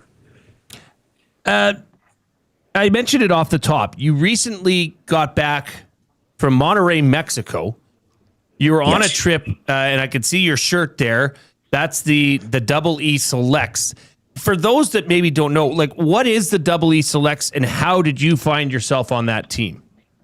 Well, it's a program run by the Edmonton Elks, and they just help kids develop their skills in communication, their football skills, their confidence. And there's 2 tournaments that we go to. We go to one in Moose Jaw. We had that one about a month ago, and we ended up placing 3rd for the U14 category. And then we went to Mexico not that long ago, and we ended up placing second in that tournament. But so, did you sign up for the Double E Selects more for the Moose Jaw trip or the Monterrey, Mexico trip? Mostly the Mexico trip, but as well as like I wanted the development, and the coaching there is great. I had Coach Dez, who's the special teams coach on the Elks. He's actually the leading passer for Manitoba. Yeah, Dez could so tell you. I had him coaching me. Yeah, so I had him coaching me, and that was a really great experience. Learned a lot from him. So what was it like? I mean, you're 15 years old, so I mean, I don't, unless you travel a lot, I would imagine this was a pretty big trip for you. What was it like going with a football team down to Mexico, and what was the competition like? It was wild going to Mexico. I didn't ever think I was gonna go there when I started playing football. I thought I was only gonna stay at Edmonton, and the competition there was great. It was way different. Everyone's way more physical. Everyone's way bigger, and it's like another level of football compared to Edmonton here. And yeah. Jackson, what style of quarterback are you? How would you describe yourself? I would say I'm a dual threat quarterback. I like running the ball, and I'm a threat running and passing the ball. So I would say I'm a dual threat. All right. And what school do you go to? How's that part of your life going with the football team? I go to Austin O'Brien High School. I just finished my grade 10 season there, and we ended up winning provincial champions for the 4A level. Okay. Did you play as a grade 10 already? No, I did not play, but I ended up getting some play time on our provincial run. I ended up getting. Yeah, that's why I was just wondering if you were already not a lot of grade 10 starts, so I thought I would ask, but certainly that's in your future. What really floats your boat about football? Like, what gets you excited when you walk into the locker room, all that kind of stuff? I mean, just like being around your teammates. Like, everyone there in that locker room, they all have the same goal. They all want to win the game, and it's a really great experience walking into that locker room and knowing everyone there wants the same thing as you. Sorry, Jackson. I wanted to let you know that we take the Pass the Pantry Athlete of the Week based off of nominations. Okay, so I want to let you know that a coach at the Double E Selects nominated you. He's a member of our show. He joins us on a weekly basis. That's Jed Roberts. He said Jackson Thomas played lights out as the quarterback for the 14U team. He extends plays, scrambled everywhere, and helped the U14 team to a silver medal. Jed, amongst others, like, you have an all-star cast of coaches over there at the Double E Selects, no? Yeah, it's a really great coaching staff. I mean, everyone knows what they're doing, and it's really great. So is the season over now? Like, is the Selects over for the year, or do you guys continue training? Selects is over for the year, but you can try out again in June, I believe. And you can rejoin the team. Wow. Okay. Well, this is live on YouTube as well, and we always have a live chat that's going on, and a couple people are blown away, Jackson, that you're only 15 and you're so well spoken, and I definitely second and read thirds that. Jackson, we appreciate you taking time. I was talking to your mom earlier. She said you've been hitting the books hard. Because you missed some time from school because you were in Mexico. So, hey, man, keep going. Don't let anybody get in your way. Keep going. Keep up the good work. Keep up the grades. And keep talking the way you do, because it's fantastic. This is Jackson Thomas, our Pasta Pantry Athlete of the Week. We'll catch up with you another time, Jackson. Thank you. Really appreciate it. Right on. Yeah, well-spoken young man. Just 15, exciting stuff. Jackson Thomas. So he played for the Elks Selects, goes to AOB. They won provincials this past year. So what did he say, 4A? 4A. That's big football stuff. If you want to nominate a Past the Pantry Athlete of the Week, how can someone do it? Yeah, you can email me personally, jay@edmontonsportstalk.com, or you can go on edmontonsportstalk.com. If you scroll to the bottom, there's a contact form. Just let me just put in there Athlete of the Week, and it'll get to me. And we're looking for everybody, coaches, athletes, obscure sports, whatever sport you want. Hobbies. We've done a lot of different stuff. If you're a professional fish trainer in your fish tank at home, I want to hear from that person. That'd be pretty good. Yeah. Well, we've had it all, so we really have had it all, and we're coming up on a year. Wasn't it in May we started? I think it was in May. Sounds about right. Yeah, you're right, Reid. It's been really cool. All right, but thanks to Pasta Pantry for being involved with that. They've brought us some great meals here. I got to get out there to Sherwood Park.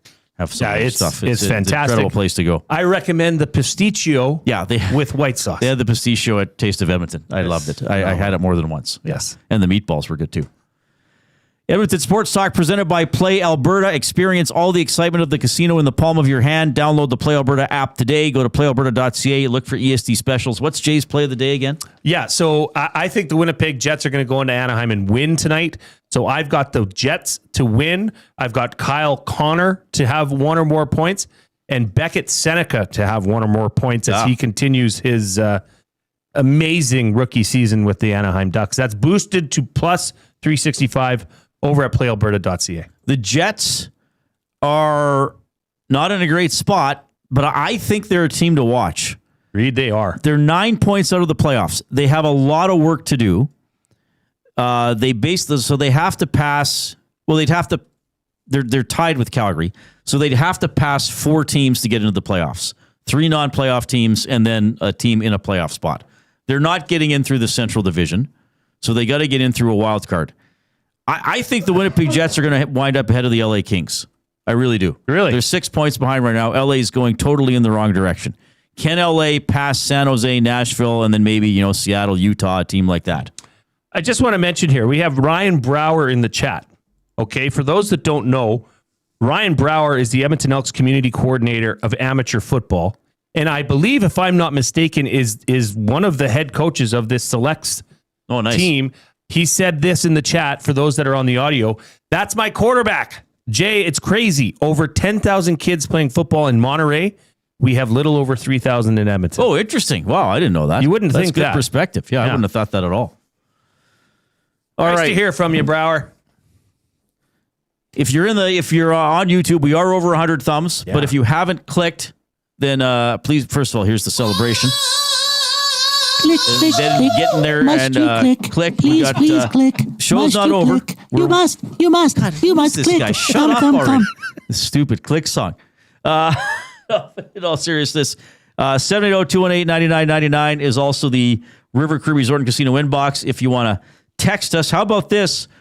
The River Cree Resort and Casino, the venue, is this next Saturday, March 7th? That guy just fell on his rock. In curling? He fell on the rock? Yeah. This is a Quebec player. Oh, no. Now they're laughing about it.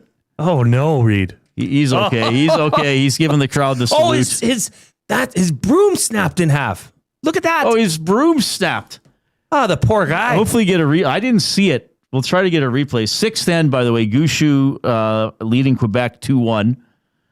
Gushu with the hammer here. A couple of rocks to go. So what's his name? Crate? He's sweeping. Oh my God. Yeah, I don't even think they burned the rock. He didn't burn the rock. Oh, no, they might have. So, yeah, coming into the house, he falls. Oh, it hit something. Yeah. Maybe it hit a shard of his stick that was busted. Maybe, yeah, because I don't think his arm touched it. He fell right in front of the rock. The skip's and then his skip is concerned, and then the skip's like, okay, what can you do? Well, that's okay. A lot of weight that those fellas can put on that. Broom apart. And that is not a little man. No. That's crazy. I don't know if I obviously there's a lot of curling I don't see. I don't know if I've seen that before. That's nuts. I don't know that I've seen that either. 780-218-9999 afternoon inbox for River Cree Resort and Casino. So next, is that next Saturday already, March 7th? DJ Pauly D from Jersey Shore performing on March 19th. George Thorogood and the Destroyers are back at the venue for their Baddest Show on Earth tour. Go to rivercreeresort.com for your tickets and to check out all your other shows.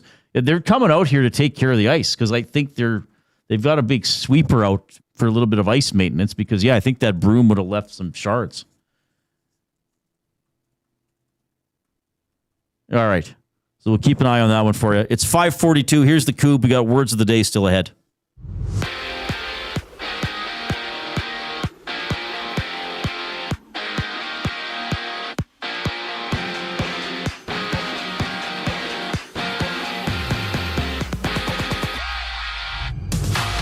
Four games in the NHL, 2 of which are live. The Golden Knights and Capitals dueling, scoreless. In the first, 4:30 left to go in the opening frame and nearing the end of the first. It's also scoreless between the Sabres and Panthers. Buffalo on the power play. The Wild and Mammoth, they dropped the puck at 7 o'clock. While out in Anaheim, the Jets challenge the Ducks. Winnipeg starting Connor Hellebuck. Down south in Red Deer, the Oil Kings and Rebels hit the ice. Edmonton third in the East. Red Deer sitting ninth in the conference. Tomorrow, the Oil Kings are back at home to match up with the Hurricanes. 6-end between Newfoundland's Brad Gouchou and Quebec's Jean-Michel Maynard. Gouchou leads 2-1. Holding hammer, with the last score coming in the third. 3 other matches underway. And over in basketball, 2 games live.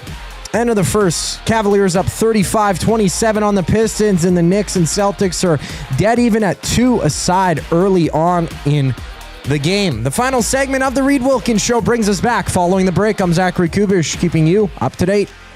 Afternoons. From Sports Illustrated. Ben Steiner, overall, what did you make of Canada's performance today? I don't know if you guys remember too much of the early mornings and late nights of watching the Sochi 2014 Olympics, but that tournament was super easy. I think to have it so close, to have it so exciting, to have them have to fight until 35 seconds left today to come back in the quarterfinal, it makes this tournament memorable. EST Afternoons, weekday afternoons 1 to 3, only on Edmonton Sports Talk, your clear choice for Edmonton sports. At Firehouse Subs, our subs are freshly toasted, stacked high, and crafted to satisfy. Each sub is piled high with premium meats, melty cheese, and toasted to perfection. Firehouse Subs brings bold flavor to every bite, all served on a freshly toasted roll. But we're not just feeding Edmonton, we're fueling it. Dig into the brisket hat trick, piled with slow-smoked brisket and melty cheese. Or go to the Firehouse Subs fan favorite, the Hook and Ladder. Made to order with smoked turkey, honey ham, and Monterey Jack cheese on a perfectly toasted roll. With 15 Firehouse Sub locations across Edmonton and the greater area, it's easy to grab a hot and hearty sub close to home. Firehouse Subs.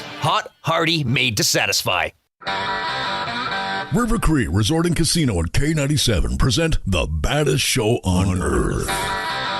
George Thorogood and the Destroyers, March 19th in the venue. Tickets at rivercreeresort.com. River Cree Resort and Casino. Excitement. Bet on it. The road to the FIFA World Cup runs through Edmonton. See Canada Soccer's men's national team before they take on the world this summer. Canada versus Uzbekistan. June 1st, 7 p.m., Commonwealth Stadium. Tickets at Ticketmaster.ca. Hi there. If you're like me, you like to picture yourself in luxury, even though there's absolutely no way you could afford it. And if you can, well, even better. Thankfully, I picture myself in something that is luxury, but still absolutely affordable, like the all-new Mazda CX-90 from Park Mazda. With the new luxury features like facial recognition settings and quilted detail Napa leather seating, I can pretend to be comfortable with all of my proper settings activated without even touching the button, thanks to Mitch Lewicki and the great staff at Park Mazda. I like to picture Mitch Lewicki as a ninja fighting off evil samurai. Park Mazda, your dealer for life in Sherwood Park off Y Road, parkmazda.ca. Your brand deserves more than just a whisper, it deserves a buzz. At the Hive Product Marketing, they specialize in promotional products that bring the buzz. From eye-catching giveaways to unforgettable keepsakes, they got the perfect products to make your brand stand out and get noticed. Visit the Hive Product Marketing and let them create the buzz your business deserves. The Hive Product Marketing, the official merch partner of Edmonton Sports Talk. Visit them online at thehiveproductmarketing.com. Looking for a winning strategy for your retirement? Contact me, Joaquin Gage at K4 Financial, where expertise meets dedication. I will always look for a careful approach to your retirement, ensuring your financial future is secure. From tailored strategies to clear, actionable advice, I'm here to guide you every step of the way. Don't leave your future to chance. Get in touch with me, Joaquin Gage, today at k4financial.ca or email joaquin.gage@k4financial.ca to start planning for a brighter future and a more secure retirement.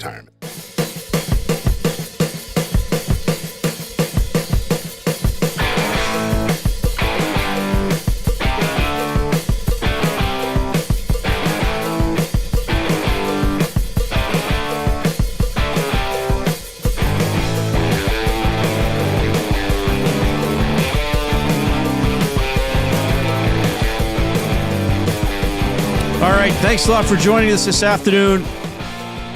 It's been a great week here on EST. We love having you taking in the show, whether you're using iHeartRadio or TuneIn Radio or taking us in on YouTube. Maybe you get us after the fact on a podcast. We really appreciate that. We've had the Brier on TV. Quebec sweeper fell, and they just resumed the game because they had to repair the ice because his broom broke in half. Well, shards. Because what would those be? Like, is it aluminum probably? I don't even know. No, wouldn't it be like fiberglass, like composite? Or yeah, something like that. So those shards of that probably were all over the ice. Debris. Yes. Jacobs, the Jacobs rink that just won Olympics is Team Canada here. They are up 4-2 in the 6th on PEI. St. Albert's Mark Kennedy, part of that team. They've actually stolen a couple points in the 4th and the 5th. Ontario hammering Nova Scotia 9-2. That Ontario team is going to be interesting to watch. Gushu up 2-1 on Quebec. I know you probably just gave these scores, Coop. 2-2 Nunavut and the young team from Newfoundland and Labrador, the young rink, are 2-2. Not that's the last name of the skip. That Quebec skip just reminds me of Marc Majot. It's like the same face. Oh, yeah, maybe a little bit, if Majot wore glasses. Majot does wear glasses. Oh, yeah. I think Majot does wear glasses. No, Majot had facial hair. That must be what it is. Right, sure. Yeah. He's a handsome man, Rita. Yeah, absolutely. If you have not, for some reason, given us the thumbs up and you're watching on YouTube, please do so. We're over 100. Let's see how high we can go. We're at 109. Let's try to get to 115. Send the show link off to somebody else here in the last few minutes. We met a listener today who listens all day, but he said his wife and daughter often tune in specifically for Words of the Day. And that's what we want. We do sports stuff, but we're not just sports. I think we're accessible to a lot of people in a lot of different ways. It was a very lovely visit. Yes. Yeah, but those hats are selling well, eh? Mm-hmm. Yeah, if you want a new EST hat, what are they, 45, 42? 42, that includes $42 GST. Includes GST. Matt's got them in his office. Several people have come in to purchase them, so that's been pretty cool. All right, let's do your words of the day for Edmonton Public Library. Edmonton Public Library has their Intellectual Freedom campaign. EPL won't tell you what to read, just where to find it. Intellectual Freedom, your right to read, watch, listen, and explore ideas without barriers. Learn more about how EPL protects your freedom to read at intellectualfreedom.ca, and EPL's website, of course, epl.ca. The word of the day with Reid and Jay. Oh, I'm sorry. Did I break your concentration? What do they got to say? Say what again? Say what again? I dare you. Let's find out. English, do you speak it? Ooh, steal, I think, for Quebec. Oh, well, boy. maybe not. Maybe not. It's Quebec. That's a steal of one for Quebec. Gushu slid it through the house. Went past. It's close. I think, they're giving a steal of one. Wow. Yeah. Interesting. Yeah, interesting. Gushu threw that a little too hard. All right, words of the day. First word, nettle. Nettle. Nettle. Okay, I think I know how to spell it. Now, there was but I have to look this up on the fly here. There was a baseball player for the Yankees, I want to say late 70s, early 80s. I think his name was Greg Nettles. You'll have to look this up. And I think Greg was spelt like Craig. Graig. Is that right? Graig. Greg Nettles. Yeah. Was he third base?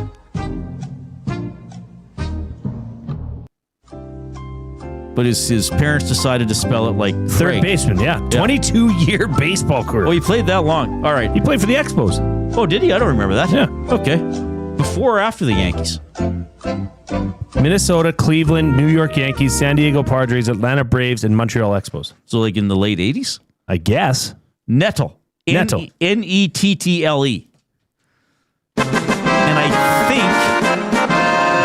I think this is something like a thorn or a spiky thing on a plant. It is, but it's also a definition. It's a verb. So I don't get it right? No, that's not. I know what you mean.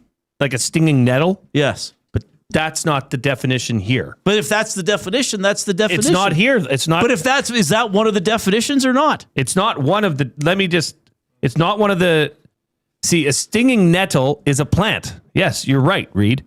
So I guess by that. I didn't say that it's actually a plant. I said that it's a thorn on a plant. So a nettle is actually a type of plant that has thorns? Yes. Okay, so that wouldn't be a full point for that. But you say nettle is a verb that I have to get. Yeah.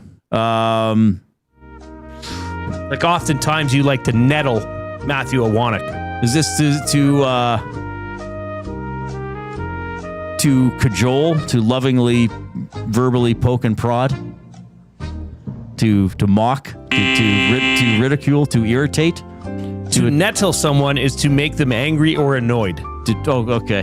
I'm going to give you 0.5 for the stinging Because nettle. I got the plant thing was ballpark, baby. It was ballpark, baby. Geez, not as dumb as I look. Nobody can... Wait up. Nobody can be that dumb. Right. Not as dumb as I look. Well, nobody can be that dumb. Thank you. A few. Second word of the day. Knackered. Knackered. Knackered. I think I know this one, believe it or not. Knackered. Knackered. Dun, da, da, da. It is this. I think it's a British slang term to be extremely tired. Wow. Yeah. They probably use that on Coronation Street. Oh, Joe's knackered. Oh, like not last night. Quite knackered today. Yeah, exactly. I don't know if that was British or Australian, but TBD. Close enough. TBD, brah. 3.5 out of 4, Reid. That's pretty good. That's a great way to send this show into the weekend. Now, were those sent by somebody else, or were those ones you came up with? No, and Abutsky sent words yesterday. Yes. And I think he felt like, he said, I don't want to be a bother but can I send more? And I'm just going to let this be known loud and clear for all to hear from sea to shining sea. You send me the words, I use them. And you can never send me enough words, all right? So hit me up, jay@edmontonsportstalk.com. Follow me on Twitter, @JasonMilne. I want to get an update on Trevor and I, how many followers we have. I got to try catch you somehow. Maybe we're going to have a follower drive on Twitter or X for Jason Milne. Yeah, we could do that. All right. Tomorrow, right here on Edmonton Sports Talk from 10 a.m. to noon, Hello Hockey with Tom Gazzola and Sean Bell.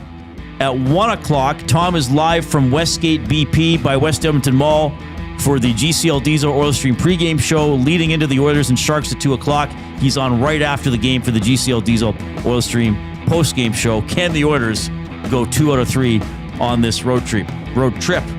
Oh, road trap. Well, that was a Freudian slip. All right. On behalf of Zach Kubish and Jason Milne, I'm Reid Wilkins. Have a great weekend.